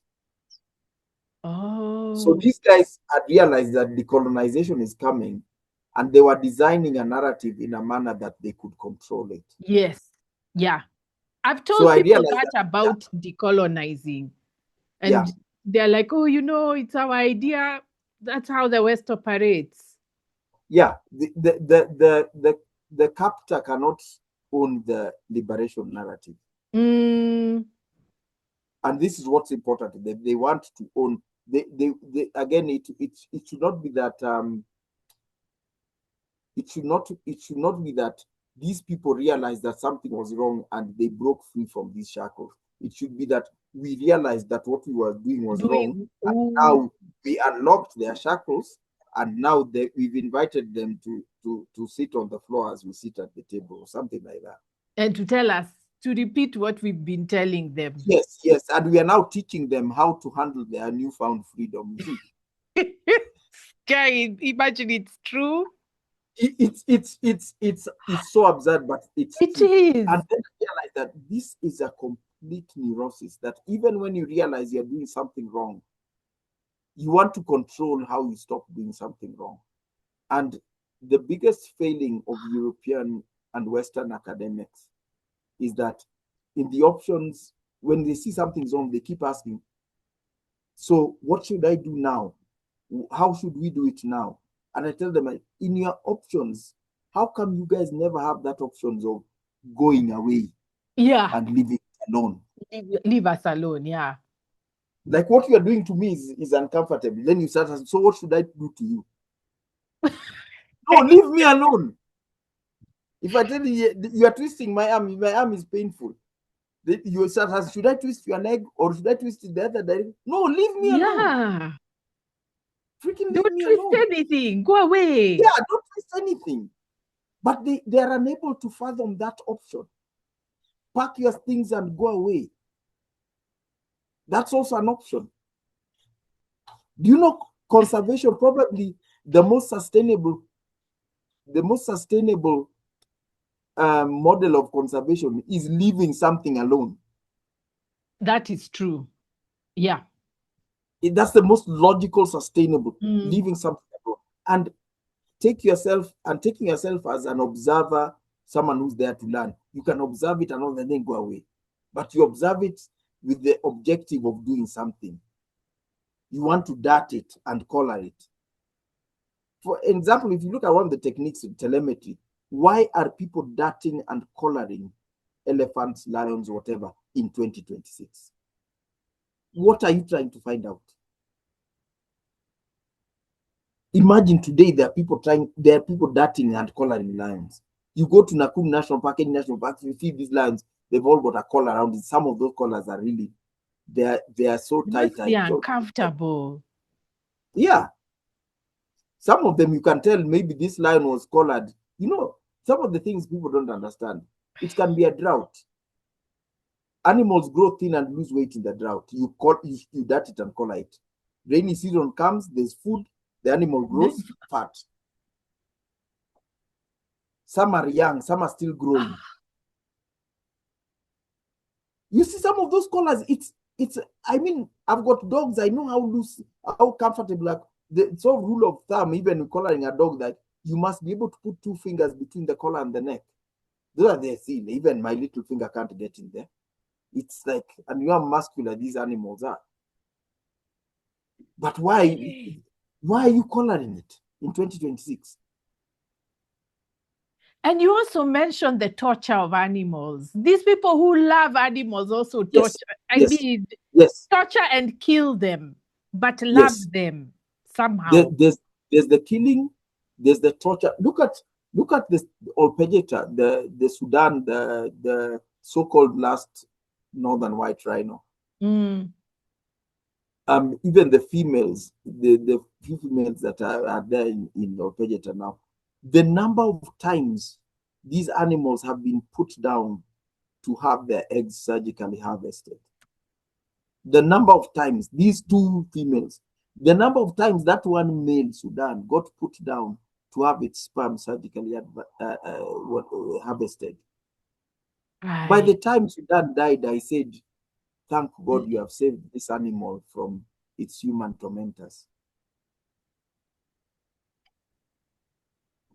Why? And they tell you it's a $9 million project.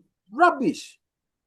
use the $9 million to conserve the rhinos that still exist in the wild, not to torture this one that's left. It's not even the only one left. That was a myth, that's a lie. But to torture this one that you have captured. That kind of love is neurotic, narcissistic, and sadistic. It's really, it's sadistic. It's sick. It's absolutely sick. And then you're trying to produce, you're saying you're trying to save a species by producing an embryo from the sperm of the father and the egg of the daughter. What are you doing? Yeah. Those females are the daughters of this male. Even livestock production, you know, that does not happen. That does not work. It's certainly not going to save a species. You're not going to save a species by inbreeding. But they still do it. They're still there, darting the animal, putting it down, putting it on a drip and all that. Oh, no. Again and again and again. Then when it dies, the tears come. What are you crying about? That animal spent its last days on earth in torture. It's being tortured. Again and again and again. So there's so much evil that resides in this edifice that we call conservation. And that was a growth thing for me, because when Maria and I wrote The Big Conservation Lie, I thought we were fighting a system, machinations, certain organizations. X years later, now I realized we are fighting against a neurosis, an illness, and pure evil individuals as well. And not evil individuals just who are out there, evil individuals even amongst us. That's, I mean, like those elders and stuff we're talking about. There's a thread of evil that flows from out there and right down into our communities and villages. And that's we must see it as that continuum. It's not this evil here and that evil there. It's a continuum that grows from our societies up into the heights of capital captains of industry and those. In fact, I've been telling my philosopher, theologian friends, it's like Africans have, in Kenya, we've forgotten what evil is. I think we don't have a concept of evil. We talk about bad people. Let's not blame. Let's not condemn. Let's not judge. But we don't have a concept of evil. And evil is not about being a bad person. Yeah. Yeah. I don't even know. That's why I keep telling them to define for us. Evil is real.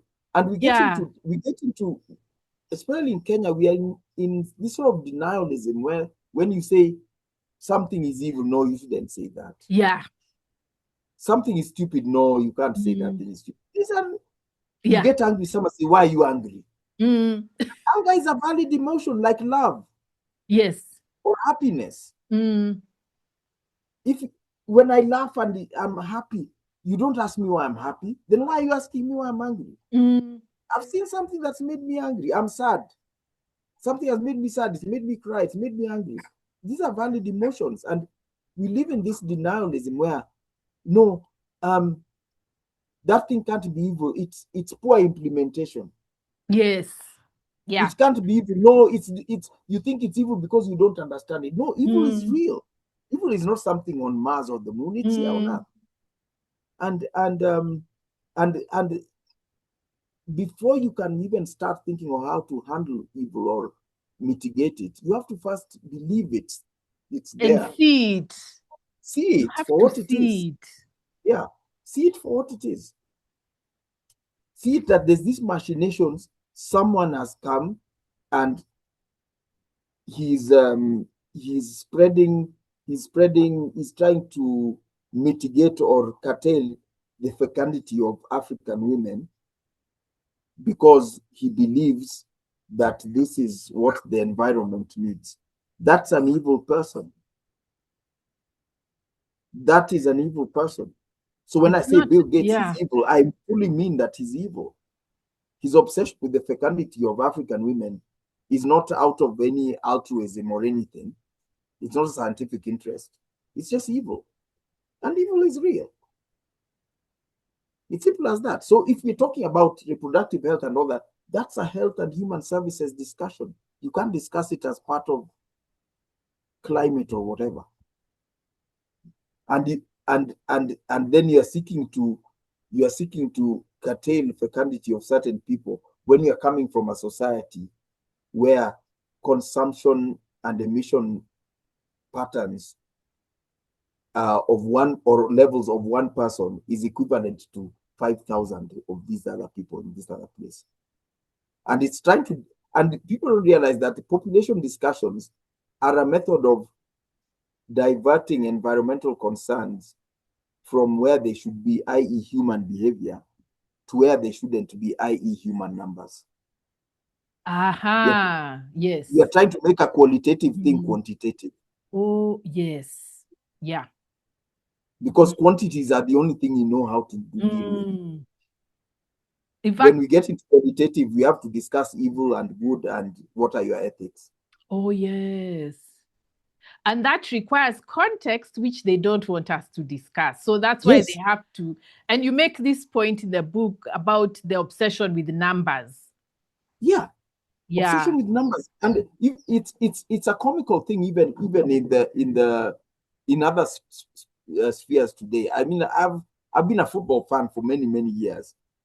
I'm privileged to have seen Diego Maradona in his prime. Absolutely gifted and all. But these days, you look at what the commentators talk about, like this team has only had 3 touches in the opposition box. Like inane statistics, like this player is very good. He's had 6 touches in the opposition box.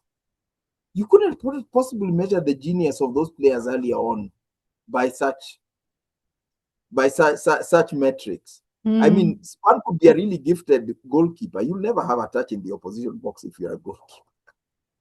But you see that we are obsessed with numbers. We're obsessed with numbers.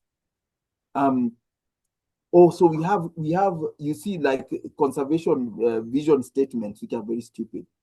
We have around 40,000 elephants in Kenya, and you see an elephant conservation plan. Someone says we aim to raise the elephant numbers by 10% in the next 5 years. Ask someone, if we raise, where are they going to live in our gardens? Do we want more elephants? If the elephant population doubles today, will it be a victory or a tragedy? If they are trampling our kids on the way to school, where are they going to live? And these are the realities. We have the numbers we have. Let's protect the ones we have. What do you mean you want to increase elephant numbers? If you go to Botswana, a colleague comes to work in the morning with a dent on his car, and he says an elephant bumped into it last night. It was parked at his home, like there were elephants coming through. And there are more road accidents in Botswana from people hitting elephants at night than from cars bumping into other cars. So it's like when you see those very naive, we want to increase numbers of lions. Are we going to be feeding them with beef? Or you can already see, even now we have lions there in Ongata Rongai. Lions chill in Ongata Rongai at night. So do you want more lions in Nairobi National Park? No, I think they're fine with the numbers they have. And that's this obsession with numbers. We should be looking at the condition of the ecosystem, the security of people. They are properly educated about how to behave and live around these animals. But what do you mean you want to increase numbers? What does numbers say? It doesn't say anything really. I think the last one I want to talk, the propaganda part, is the evangelistic messianic tone of a lot of the messaging. The cult. The evangelistic tone is terribly harmful because it purports the existence of a conservation gospel. If you look at religious gospel like the Bible, it's not subject to change. It's not ours to change. We don't edit it. The one they were preaching in 1945 is the same book word for word today. But conservation and natural resources realities change every year, every month, even in some places. But they keep trying to get a gospel. We must increase numbers of elephants by 20%. No, we can't do that because a lot of the habitats are all occupied by people. People need farms, people need to eat and all that kind of thing. We need to conserve the habitats that exist, and the elephants will regulate themselves. Lions exist in terms of how much space is available, how much prey is available, and they regulate themselves. They have enough space, enough prey, they will increase. But we cannot say that we have this gospel of wanting to increase lion numbers. That will mean we want to, and that's what we actually do. That's why we displace people to make room. We are having this gospel. That's why Meg Whitman is chairing a group of rhino expansion in Kenya. We are displacing people to place rhinos in new places. Every day, Kenya Wildlife Service these days is just, the trucks are going up and down distributing rhinos everywhere. And this is why the fact that rhino conservation is a land grabbing operation is escaping us. Because we keep on this gospel, this propaganda that rhinos are endangered and we need more. And we need more space. So are they endangered or are they overcrowded? Because, if they're endangered, they can't be overcrowded. Yeah. So if they're overcrowded, that means our rhino population is doing well. And we need to maintain and manage them in those places where they are. Why are we introducing them to new places where they weren't before? I'm very worried. Even I saw rhinos introduced to Ruma National Park in Homa Bay County. Ruma is not fenced, but wherever there are rhinos, you are sure there will be the elite KWS Rapid Response Squad. It's a military squad. KWS Rapid Response Squad is tactical of military commandos. Yes. It won't be long before we have an extrajudicial killing, something that in Nyanza, sadly, in many parts of the country, they've gotten used to KWS violence. But in Nyanza, it will be a shocker that someone was killed for being near a rhino. But with the introduction of rhinos, it's only a matter of time. Soon, there are places where people won't be able to pass at night because rhinos are hanging around somewhere there. And that's because of the cult propaganda thing. When you have a gospel, yes, gospel savior complex, it means you don't ask any ethical or philosophical questions. You follow the word. And that is a terrible, terrible, terrible approach to have to managing living systems that are subject to change. And that's why you keep making the point on social media that we are making so much noise about a bishop here, and then we are still preaching this messianism in other sectors. Yes, we are taking a messianic approach to wildlife conservation, to finances. We have the cryptocurrency, all this. We are taking a messianic approach to carbon. Then when some preacher is talking about miracles, we are there saying, no, these things are fake. The problem is in our minds. The problem is in our minds. And that's what allows this evil to thrive. We don't take a messianic approach to business, agriculture, construction, whatever. Construction is, that road was built, it's got potholes, it was badly built. That road was well built, it is smooth after 20 years. Simple as that. Agriculture, use this method, you get a good harvest. You don't use this method, you get a bad harvest. No one has to preach to me to weed my little garden. I know if I don't weed, my tomatoes will not do well.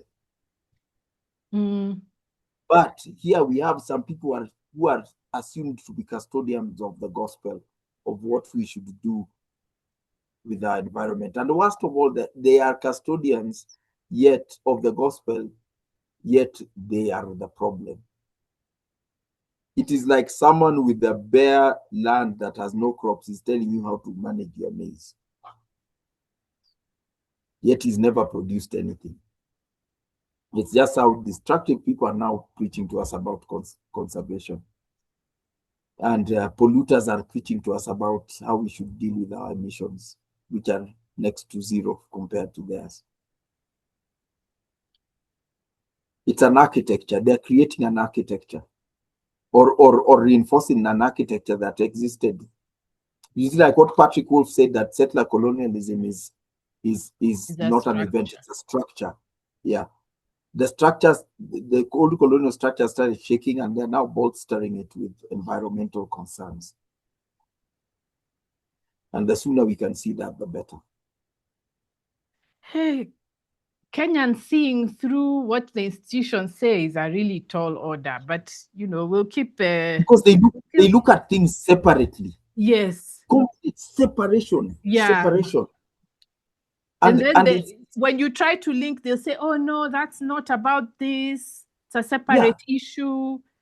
Yeah. The separation mantra is so stupid that in conservation we get down to species conservation plans. So you find there's a gravy zebra species conservation plan, there's a lion species conservation plan. And in the document, you even see amongst threats to gravy zebra, you see lions. Lions. Lion predation. Now you ask me, what are we? So, okay, what are we doing? Instead of having a conservation policy that is now about conserving this environment and this ecosystem, this river, this forest, and all that, we are now down to species. Oh, they're very good. They're very good at fragmenting knowledge. Once you fragment like that, people are helpless. Yeah, yeah. And then they reinforce that fragmentation. Yes. I mean, I just get so surprised at how many times I'm told, what's the link? Why are you bringing up irrelevant issues? Yeah, I'm told things like that. Yeah. And someone even asked on one of the monologues, I said that, what's the link between corrupt school boards and imperialism? And I just said, hey, I didn't yes, it's there. Yeah. Didn't me, I can't answer. I mean, such no, I didn't answer. I just say, no, How I do you can't. start? What do you say? What do you say? Eventually he'll see it, hopefully. But I can't say anything. Yeah, I mean, because that gap, the question he's asking is a gap of like 10 years of knowledge. You can't bridge it in a comment. No, you can't bridge it. You can't bridge it or deal with it in a comment. And it's like way people tell you, you are always complaining about it. Yeah. Well, am I supposed to say it's good or what? And yet you see, it troubles them. Yet if they really felt that way, they should not be on your page. Exactly. Yeah. If what you're saying is irritating them, what are they doing? Yeah, why are they there? Yes, you can. There are many other videos you can watch of people singing and dancing and many entertaining things. As I said, here we are dealing in reality. You want entertainment? Cocomelon, Disney, Nickelodeon, Cartoon Network. Those will provide happiness, as they have for many years. So I still have two things, I think. The carbon credits. Given now all that we've talked about, this story of the carbon credits from the who are they? Is it Coco? The people who are selling gas And then Coco Networks. Now, after the collapse, we are being told about Safaricom entering the carbon credits for gas again. What's this story about? Why are the two things coming together? And is it that the government is realizing the folly of carbon credits, or how come they are supposedly saying that the financial system is not solid? It's an or corporate finance is not interested in environment because they care about they don't give a damn about their. But right now, if I think of all over the world, there is no cleaner, more effective way to launder large amounts of money. An intangible, mythical thing called carbon credits. There is no better method. If Safaricom, and like Safaricom is a hugely profitable company by any standards, Safaricom's challenge right now is how do we move huge amounts of capital around to benefit our principals or grease whatever palms we need to grease without drawing attention. Because again, the fact that they're so high profile it's what has made them profitable, but that also becomes a burden. Safaricom can barely do anything without Mordecai appearing and saying, "What's this? Yeah, what's this?" And the other thing that's also brought them into, which I think was a mistake on their part, is getting too tied in with our government. Yeah, they're involved in transmission of election results, payment for government services, this, that, the other. Safaricom got to a point someone should have rang an alarm bell because, hey, you guys, we are getting too much into the public into the public sector. We will lose our ability to do underhand things in the private sector. So now they've thought, how do we find our way back under the table? Carbon credits. And carbon credits was just like, all these startups come to Kenya and they say we are going to generate this much in carbon credits and all that. And they're all myths because carbon credits are non-existent. They're fake. They're a myth. And Cocoa, what happened with Cocoa is that they made all these projections for non-existent carbon credits and obviously non-existent money. And they were given obviously tax breaks and they said we'll be able to pay up on this within 3 years or whatever. And that's the basis on which they got their permits to operate. And the 3 years or whatever years it is, they said it expired. The rent was due, and there was no rent because it was a false thing. It's like the community. It's like now on the communities are signing up onto this carbon credit project. They're being told we are doing auditing the carbon, etc., etc. And then over the 5 years, in year 5, you are going to be paid 50 million.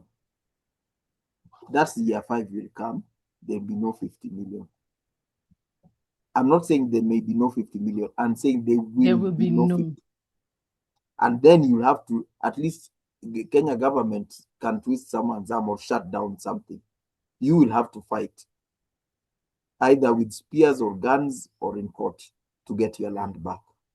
Because remember, after 5 years, you have no payment, but the agreement you signed is 40 years. Pay that is 40 years. So that's the bottom line. When you see Safaricom is interested in something, Coca-Cola is interested in something, Nestle is interested in it, the Nature Conservancy is interested, all this, that means it is not for the common person. Coca-Cola has never been interested in the welfare of Mordecai and his fellow villagers. Neither has Safaricom.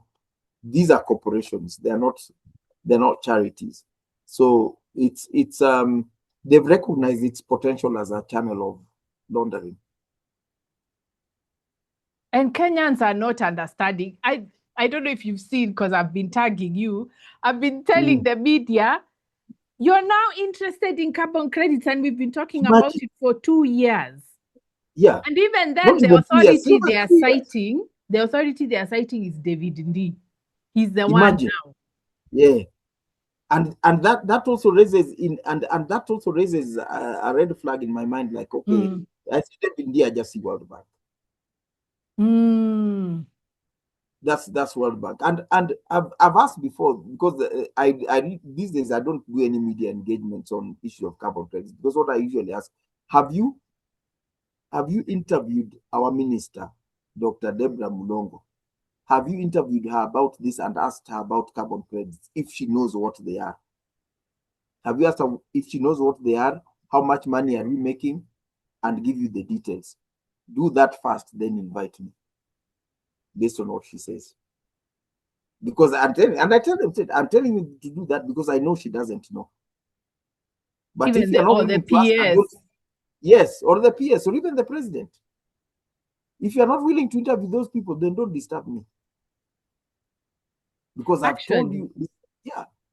I should have thought of that when I was talking about CBC, because I noticed after a while I was talking into the air. The government officials were saying nothing about what it is. Yeah. You can't, if you can't, you cannot ask, you cannot, the occasions where our president has been kind enough to grant press conference, how come no one asked him about CBC? No one asked him about carbon credits, and these are about our children and our land. If you can't ask him, then don't waste my time, because I'd get a call from journalists literally every other day. Oh, I'm doing a story on carbon credits. What's your view? Oh, I'm doing a story on carbon credits. Can you come and talk? I said, no. And they can go to your channel. How hard is it? Yes, because going to my channel would mean them quoting me. They want to do that thing, that stealing knowledge thing. That thing that even students do. Because those many times they've spoken to me, I was never mentioned in those articles. What? So let them find the minister. But I can guarantee again, for the umpteenth time, I can guarantee every carbon credit project will go down, shall go down. I say shall, as they say in the Constitution. It shall go down. The only difference is when. Every carbon credit is crooked. A credit project is crooked and is bad. There is no good carbon credit project. Not here, not anywhere in the world. They're serving corporate interests and their money laundering mechanisms. You launder, it's a win-win for them. They launder money and they take away resources. There it is. And for anyone who's not willing to take my word for it, that's fine. Go ahead with it. But the worst thing about them is that they do nothing for the environment. The pollution goes on unabated while you are doing funny financial shenanigans here. The smoke coming out from those factories, yes, the smoke coming out of those factories is still coming out. And that's the problem facing the world today. Hey, there's a chapter. Which one was this? When I read it, I was like, what? You make a very bold argument where you're saying, which one was it? Anyway, what you're saying in this chapter is that this whole charade is about anxiety about development happening in the global south. And this narrative of environmental concern and whatever is designed to ensure that underdevelopment remains imposed on the global south. So curtail growth in the global south. Yes.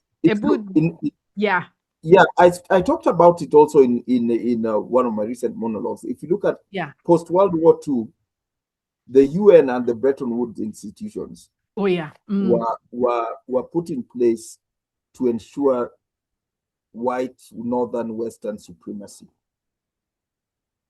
The UN was created to ensure that the Westerners or white people don't ever fight a huge war like that again, because the catastrophic result of such a war would be their destruction and the rise of the global south.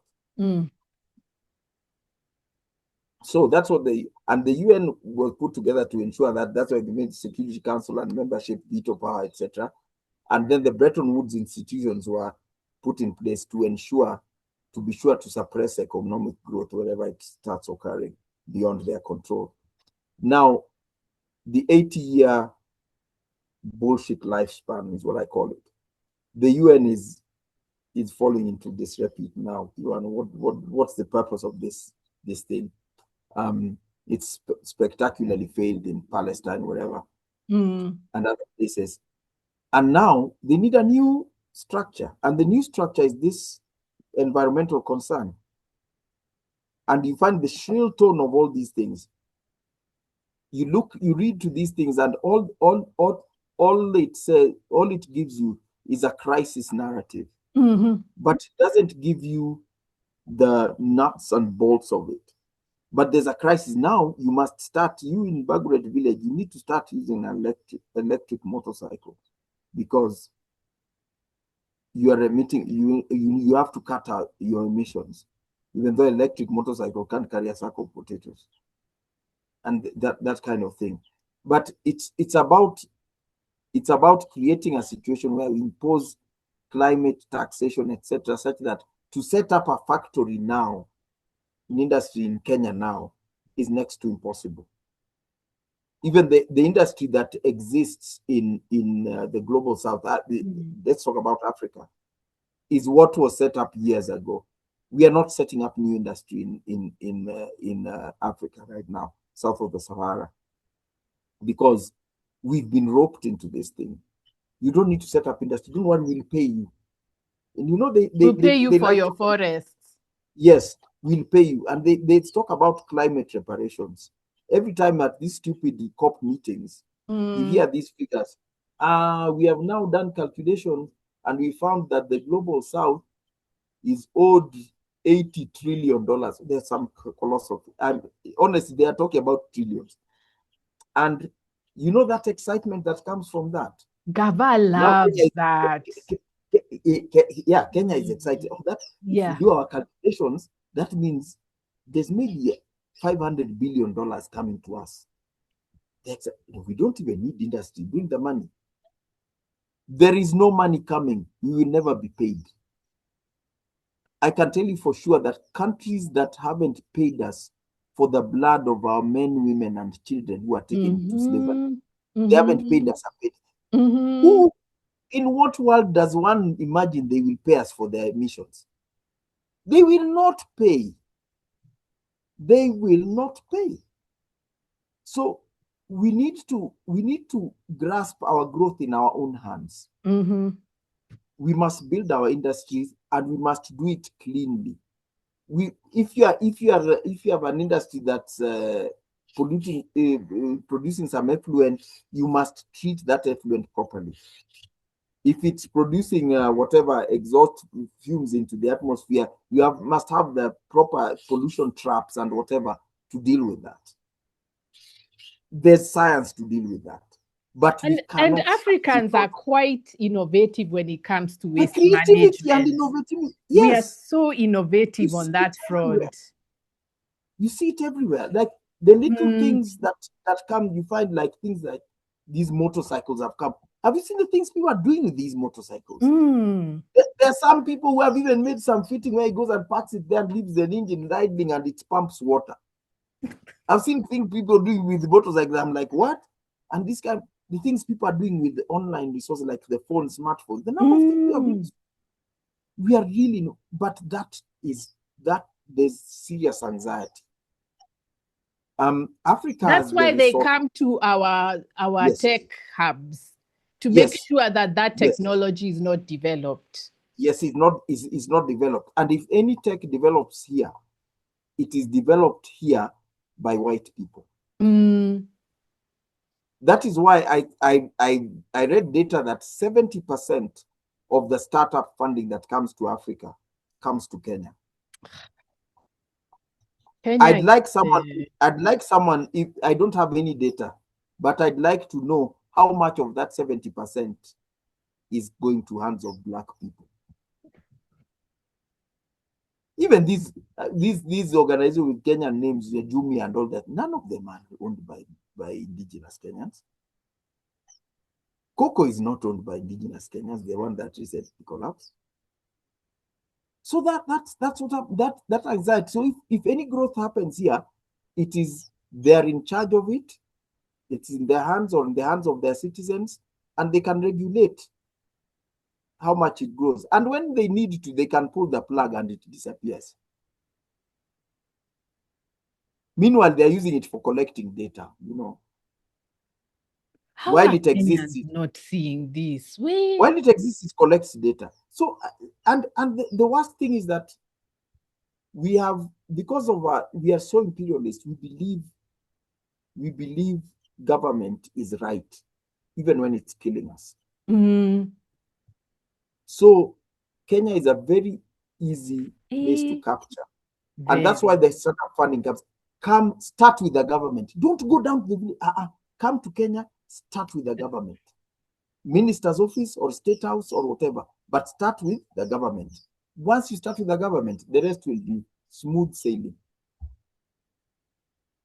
The rest of it will be smooth sailing. That's why you find Gates Foundation wants immunity. Global Center for Adaptation is getting immunity, is getting land to build a headquarters. Their director, Patrick Bakoyen, has been appointed Chancellor of the University of Nairobi. And he knew, start with the government. Everything else will come smooth sailing. I've got friends who are civil servants. They go for trainings at the, what's that, Kenya School of Government, the one in Kabete somewhere. Kabete, yeah. And Bakoyen is the one teaching courses there. Yes. Yes.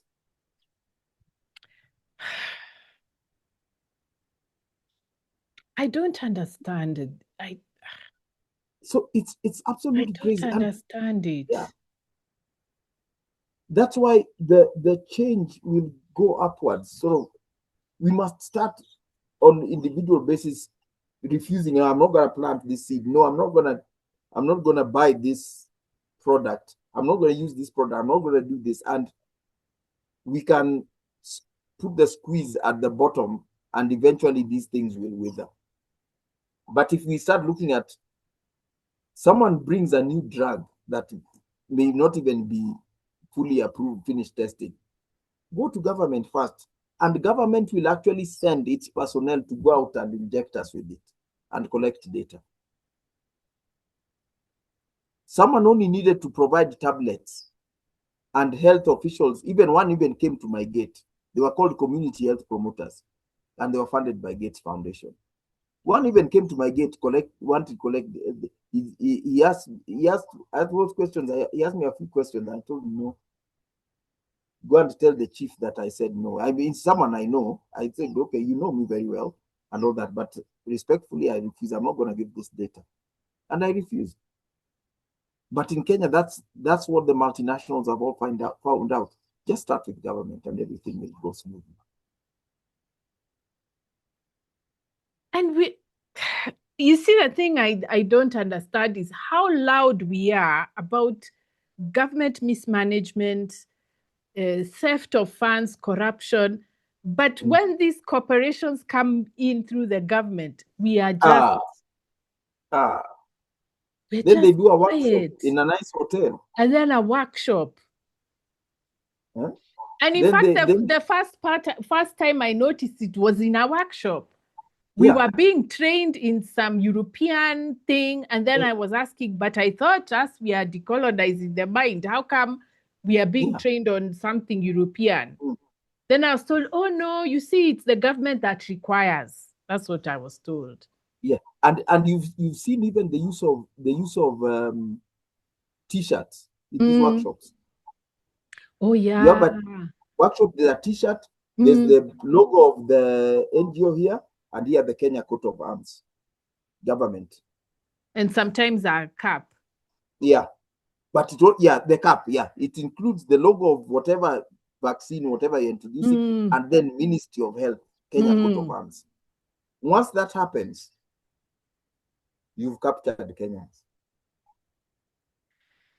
So this thing is affecting me, but someone didn't know. But it was brought by government people. They even came with those yellow reflector vests written Ministry of Health. Then Land Cruisers with those stickers. Once we see those, you're through. I think there's a way, anytime government enters, there's a fence. You no longer can think outside what they are telling you. No. And it's Even so if it's amazing to me, that kind of obedience. We can even let government come between us and our own children. Government will tell you, feed your child this thing. And you will see your kid crying, I don't like this thing, but you will feed your child that thing. Because government has said, you are alone in your house. No one is even watching you. But you will feed your child that thing.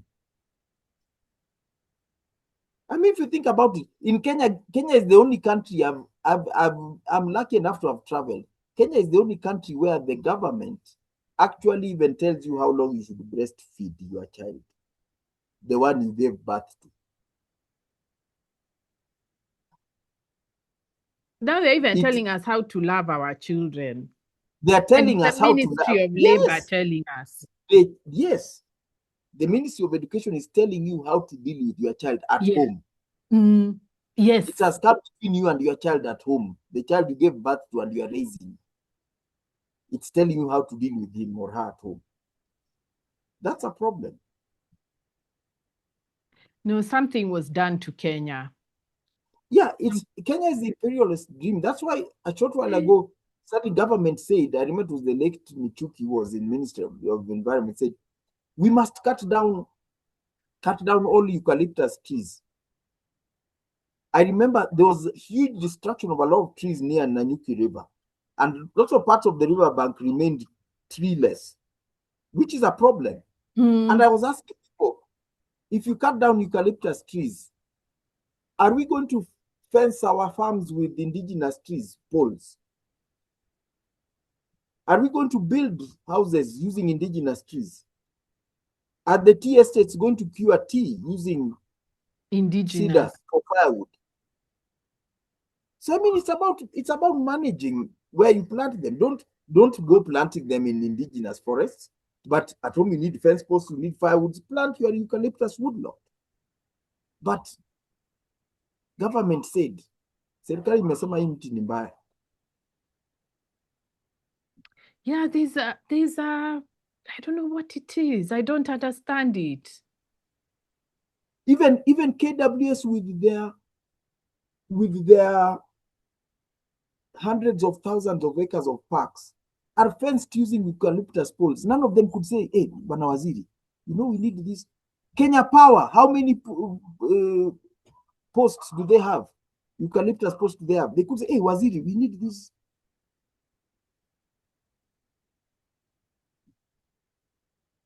Because government.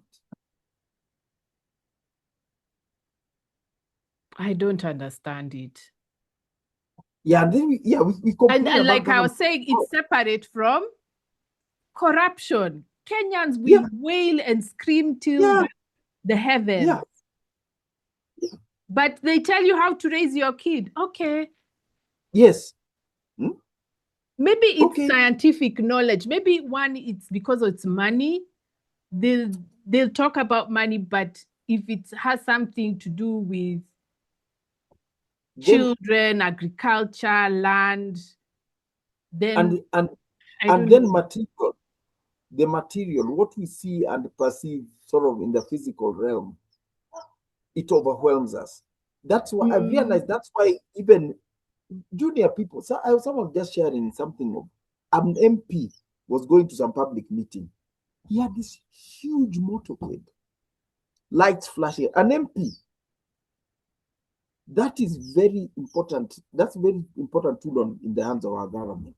You come in with that kind of motorcade, people get overwhelmed. Everything you say, mheshimiwa amesema hivi na hivi na hivi,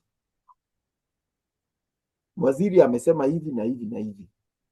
The helicopters are motorcade, and sometimes if you don't understand, you think, what stupid wasteful behavior is this? No, they know it's a very important tool. It's a very important tool. It's practical. You see, Yes. what the MP is showing is the practical benefits of sucking up to government. Yes. Yes. So, and people find it very hard to dispute what you're saying. They find it very hard to dispute material wealth and say, I don't care if he has 10,000 cars, but it's still wrong what he's done. What he's saying is not right. Yes. Especially if you use this Kenyans guy find before that very hard. Yeah. You use this guy before he became an MP. He was maybe jumping on matatus with you. Then now he's the one coming in with the blazing light and motorcade. You say, oh yeah, this he must be doing something right. So it's the material and the money which we use as a measure for what is beneficial. Yes, or what is right. Or what is right. If what he's doing is wrong, his life is transformed just beyond my eyes. We were with him in school, and he now is this multi-billionaire. Then I can't say can I be credibly say what he's doing is wrong?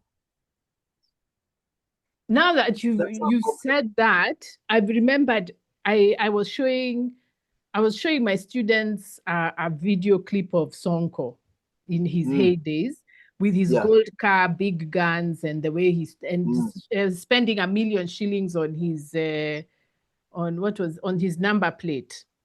Yeah, and in the back of the car there's a carton of money. Yes, he was holding the cash like this. I personally, I've never seen cash like that. Yeah, it's not something that's in my experience. So I was trying to tell them how the aesthetic alone is so overwhelming that it silences you. It silences you.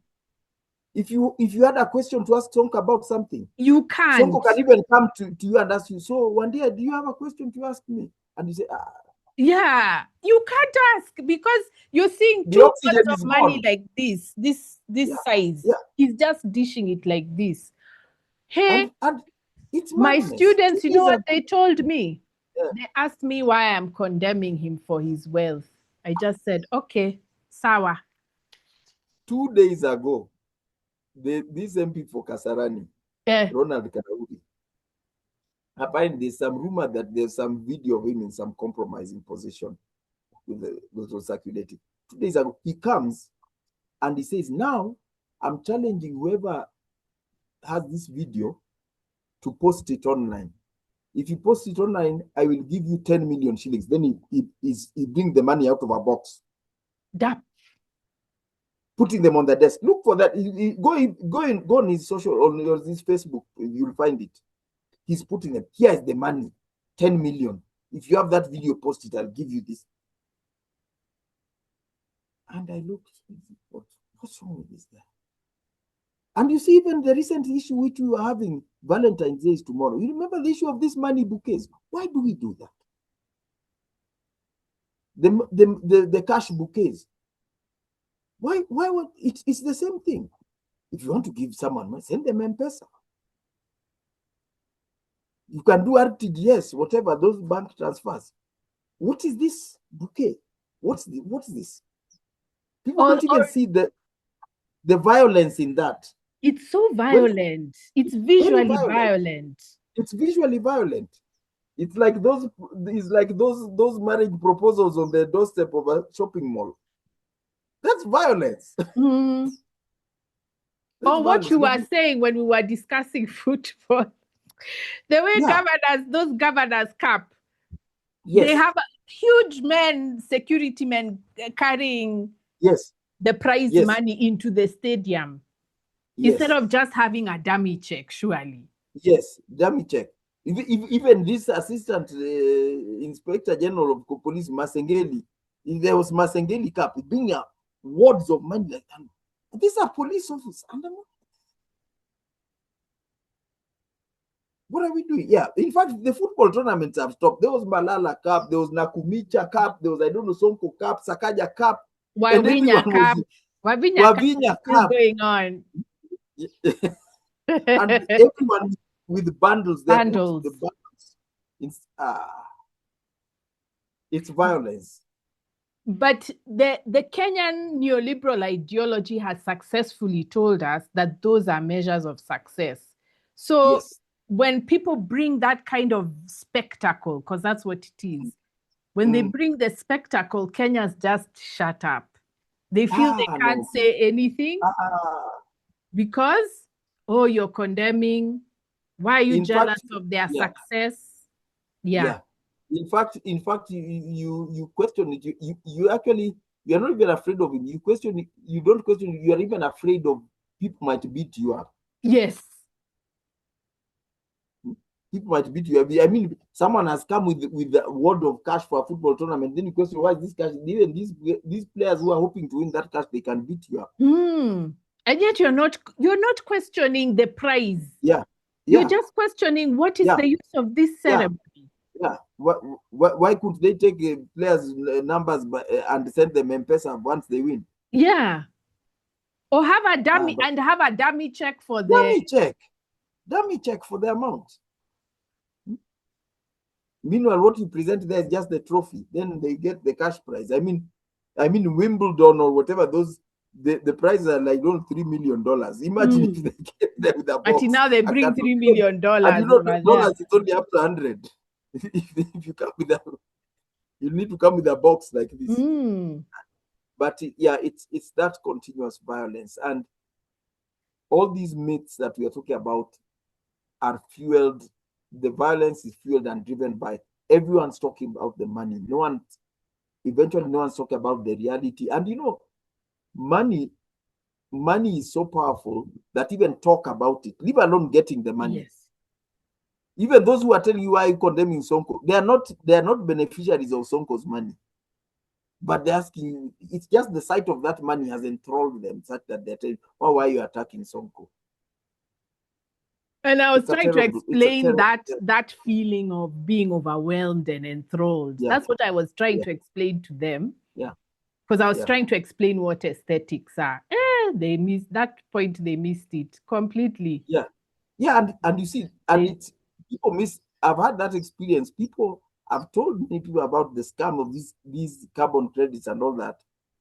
And after I think I got through to them a month or something later, someone is calling me or I meet with them and someone's asking me, now we want to start ours. Okay. We want to start ours. And it made me recall a colleague from Wildlife Conservation Society who we did some training for some villagers in Gabon about poaching and all that. And at the end of that, we were hosted for a big dinner in a hotel, including by the minister, and they served us several types of game meat. There was buffalo meat, there was bush pig, there was several types of game meat. The Americans were almost in tears. Personally, I just helped myself. I just helped myself and laughed and said, okay, I'm now educated. I mean, yeah, several types. And the minister actually said, I know you people are concerned, but you see, in our culture, when you have special guests, you don't just serve them beef and all this. These are special, you are special guests, so we have to serve you special. These are special, yeah. God. We were in a big hotel. We were not eating bushmeat by some village. We were in a big hotel. And the meat are labeled bush pig. Buffalo. Buffalo is there. Dikers and this is what it is. Now, given our knowledge ecosystem, as we've talked about it, what would you advise Kenyans, especially those who read your book? One thing that's encouraged me about the reactions to the book thus far is that people are getting concerned. People who have nothing to do with environment in their professional life or whatever are getting concerned about environment. Then someone saying that, okay, I've got a piece of land. Okay, let me plant some indigenous trees. Or I've got a farm. Let me use manure instead of chemical fertilizer. And that's I think the thing I want, the biggest thing I want people to get from it is that start at your home. Mm. Tell your You've kid even not said to that. throw it. Yeah, Mm. tell your kid not to throw the sweet wrapper on the ground. Get a tree and plant it. Tell your kid, okay, today's your birthday, let's plant a tree here Mm. for your birthday tree, and little things like that. And the most important thing is people's realizing that this is about us. This is not about the minister, it's not about KWS or KFS or the Nature Conservancy. This is about us. And I've had cause to tell people that when I come here, it's not because I'm expressing concern about the Nature Conservancy or they are taking your land. I don't have land here. It's your land. It's your home. Mm. It's your future. It's where you'll farm, you'll build your house, maybe bury your father or farm or raise your livestock. So it's about you. It's about all of us. We must take ownership from that level. And when we do that, then eventually the we will shut the door to so many things. Because when we think that what's being told to us is what we should do, then we're in trouble. But when we just think like, what little can I do right here? It's not like you need to go march to KWS headquarters. No, just plant a tree in your home. After all, you are the beneficiary of that tree. And when people realize it's about them, each and every one of us in each of our little homes, our little families, each of our little ways, then the will create all these little fragments will create a whole that will be much more beneficial to us. Mm. Wow. Your book is really rich. Yeah, it's something I'm still I'm even so I'm reading through certain parts and sort of reliving and re-internalizing some of those things. Yeah, but it was not an easy thing to do because it's it's quite depressing, actually. yeah, the biggest heaviest burden to me was, God, is there any use doing this? Yeah. And feeling like I could just forget about it, gone with my life and not say it. But despite that burden, I'm glad I got through with it and finished it. And yeah, it will get easier to deal with the time. But if people get angry over those things at their own individual levels, that's valid. That's valid, and no one should ever feel embarrassed. Like some people have asked me, I can't believe I didn't know this. Like they're angry or embarrassed, angry with themselves or embarrassed. No, no, no. Mm. This propaganda is amazing. I did Yeah. all my studies to PhD level and worked for nearly 10 years post PhD before I realized, hey, This thing is a con. yeah, Me too. yeah, Me yeah. too. So it's not, Mm. yeah, this is not old knowledge. It's not like it's something I've grown up knowing. And I mean, I believed and I worked in this system and I worked with these people and I saw this system from the inside. And it's never realization is never too late. It's never too late, but hey, you also have to be emotionally strong and push Yeah, through it, yeah, because yeah, you go through guilt, yeah, self-blame. You're like, how come I didn't notice and I've been in yeah. this thing? It's hard. And then you Yeah, get I angry also and had then that moment. We, yeah, yeah, you get angry and then the way we've invalidated anger, you yes. think it's wrong for you to be angry. Mm, You think it's wrong for you to be angry, like you are being unreasonable or you are being immature or whatever. No, anger is valid because mm, these things that have been done, this is evil stuff. it is. It's evil, and it's not by coincidence. It's thought out. There's Mm. somebody somewhere sitting and thinking. And engineering us so that we don't get, anytime you get close, actually, Yeah, when you start remembering all the times you were approaching yeah. realization and then something happened. And when you realize everyone who's involved, if you see even CNN put out an article saying that because of so much water extraction, groundwater extraction, and they were referring to the global south, poor people with their wells and all this, that human beings have extracted so much groundwater that they've made the earth axis tilt. Mm. Then I said, really? You know, I was thinking, because the physics of it, I couldn't. Then I looked, how much has it tilted? 4 centimeters. 4 centimeters is like this. The Earth's axis. The Earth. That none of you or me are not even able to measure that. So it could be bullshit. We couldn't know. But they've put it on CNN. And the key thing is that to tell people we are extracting too much groundwater. And that's because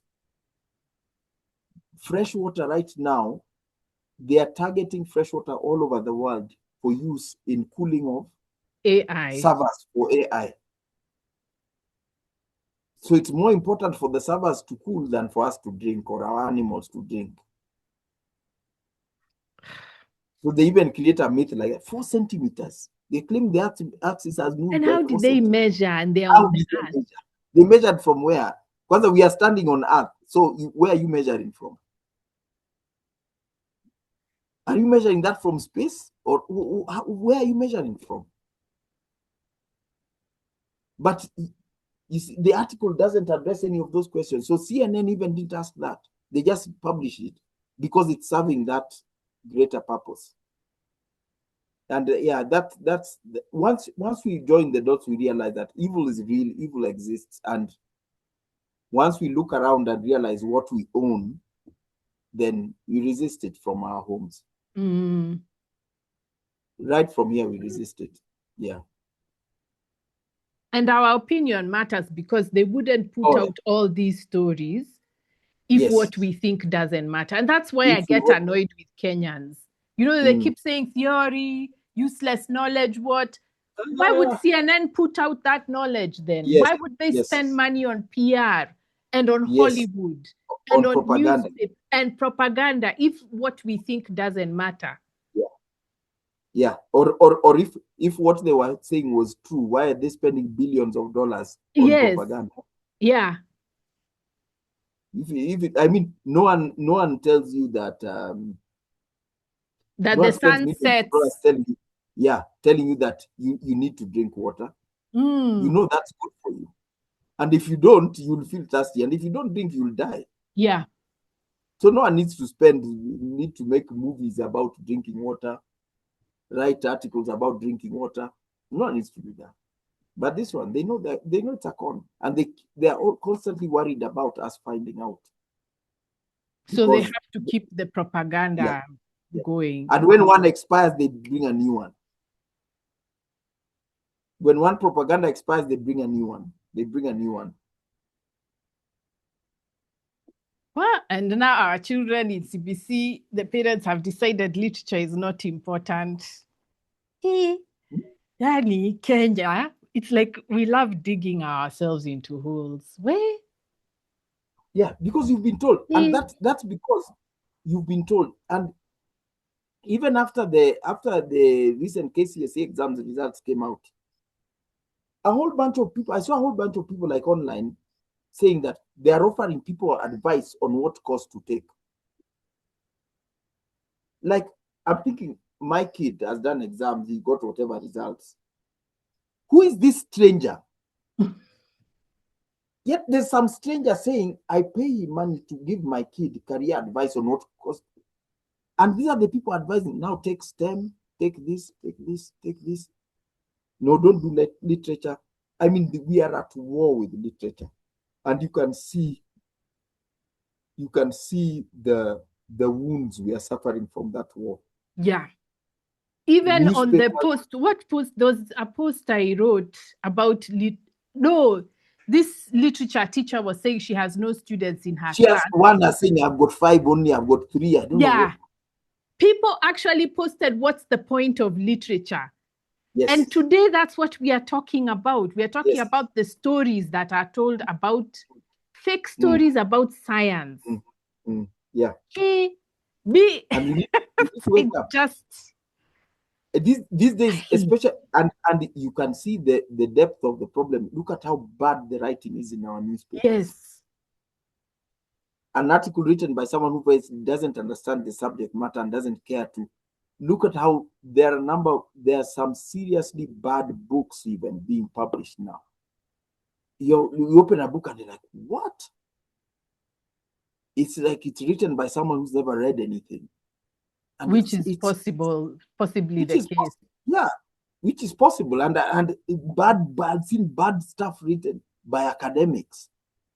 Yeah, you were telling me. Yeah, bad stuff written by an academic. And then you wonder, so the rest of the country, what's happening?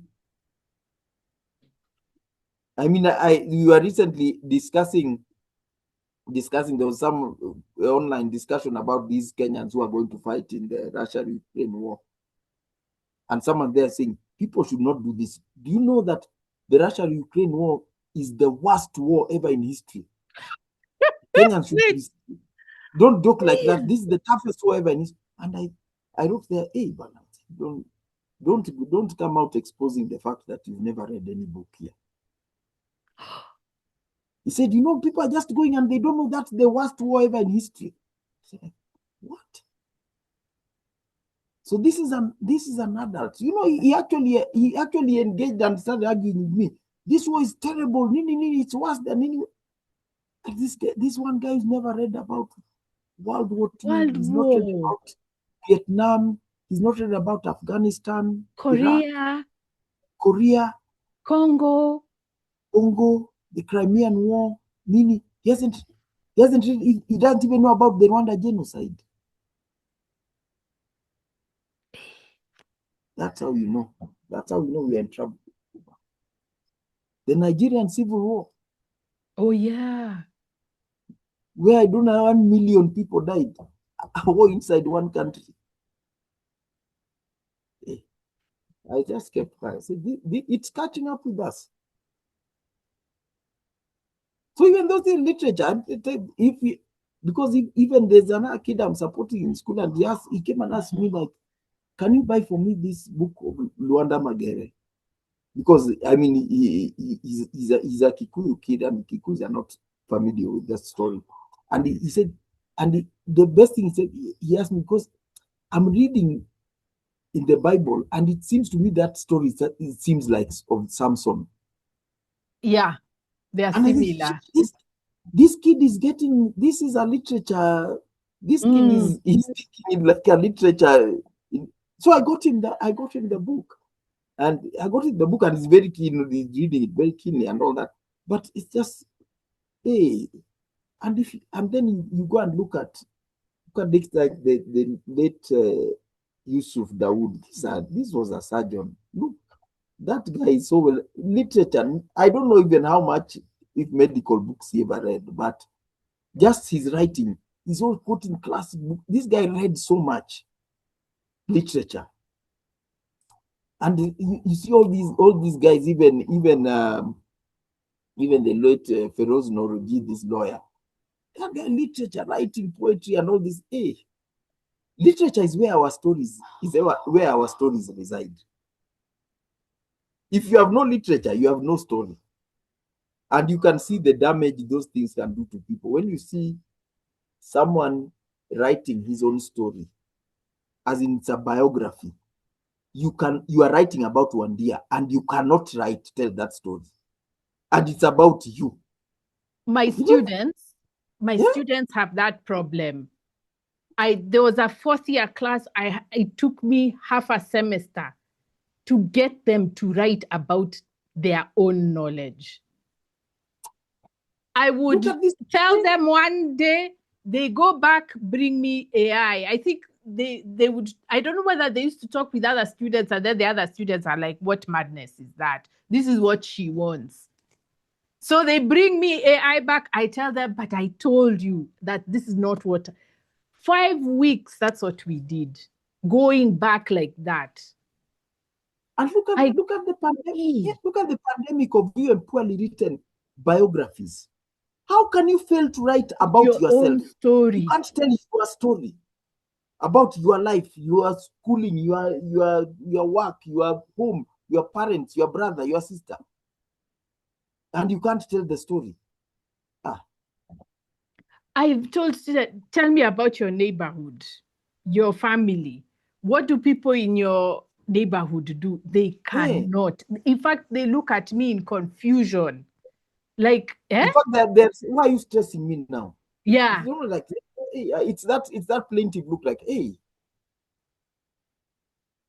But now we are heading that it's going to get worse now that parents have decided their kids don't need to learn any literature. So these people are going to dominate us unless, I think maybe when other Africans, because the rest of Africa is refusing this nonsense, it will reach a point where we are the only ones. Yeah, it's a cul-de-sac, because if you see, like, let's assume all X million kids, whatever, 100 of kids go into engineering.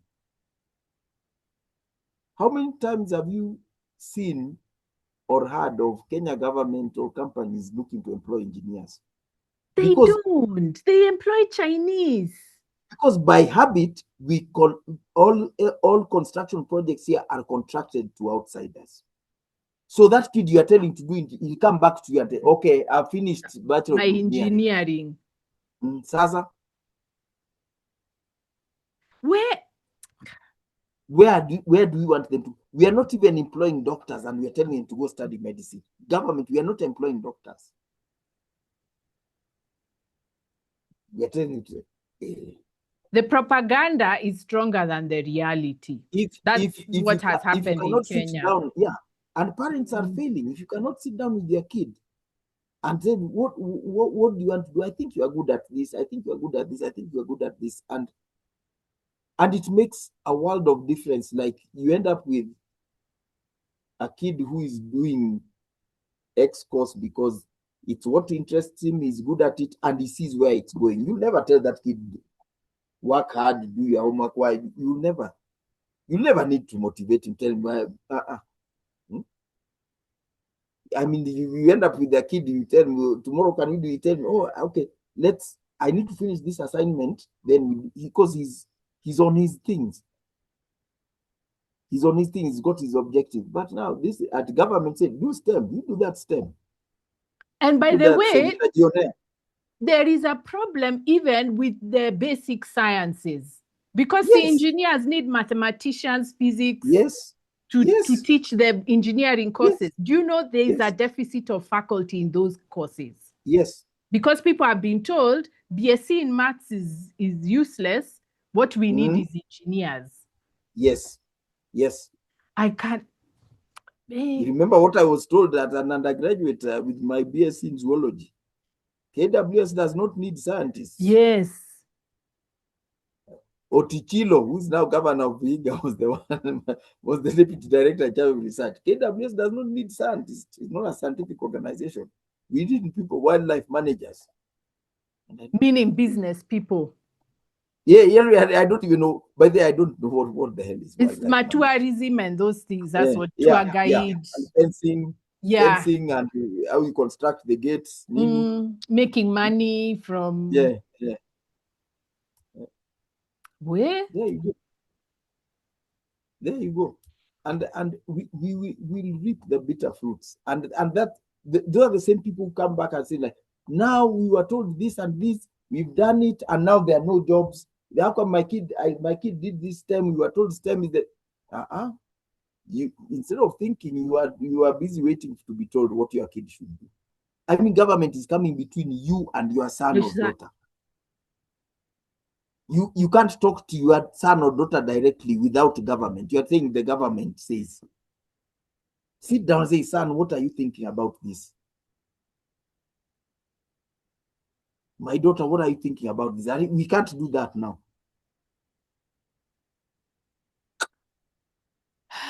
Anyway, on that very hopeful note, can I just say thank you very much for sharing your thoughts and your experience writing this book, and I hope Kenyans will benefit greatly from reading it.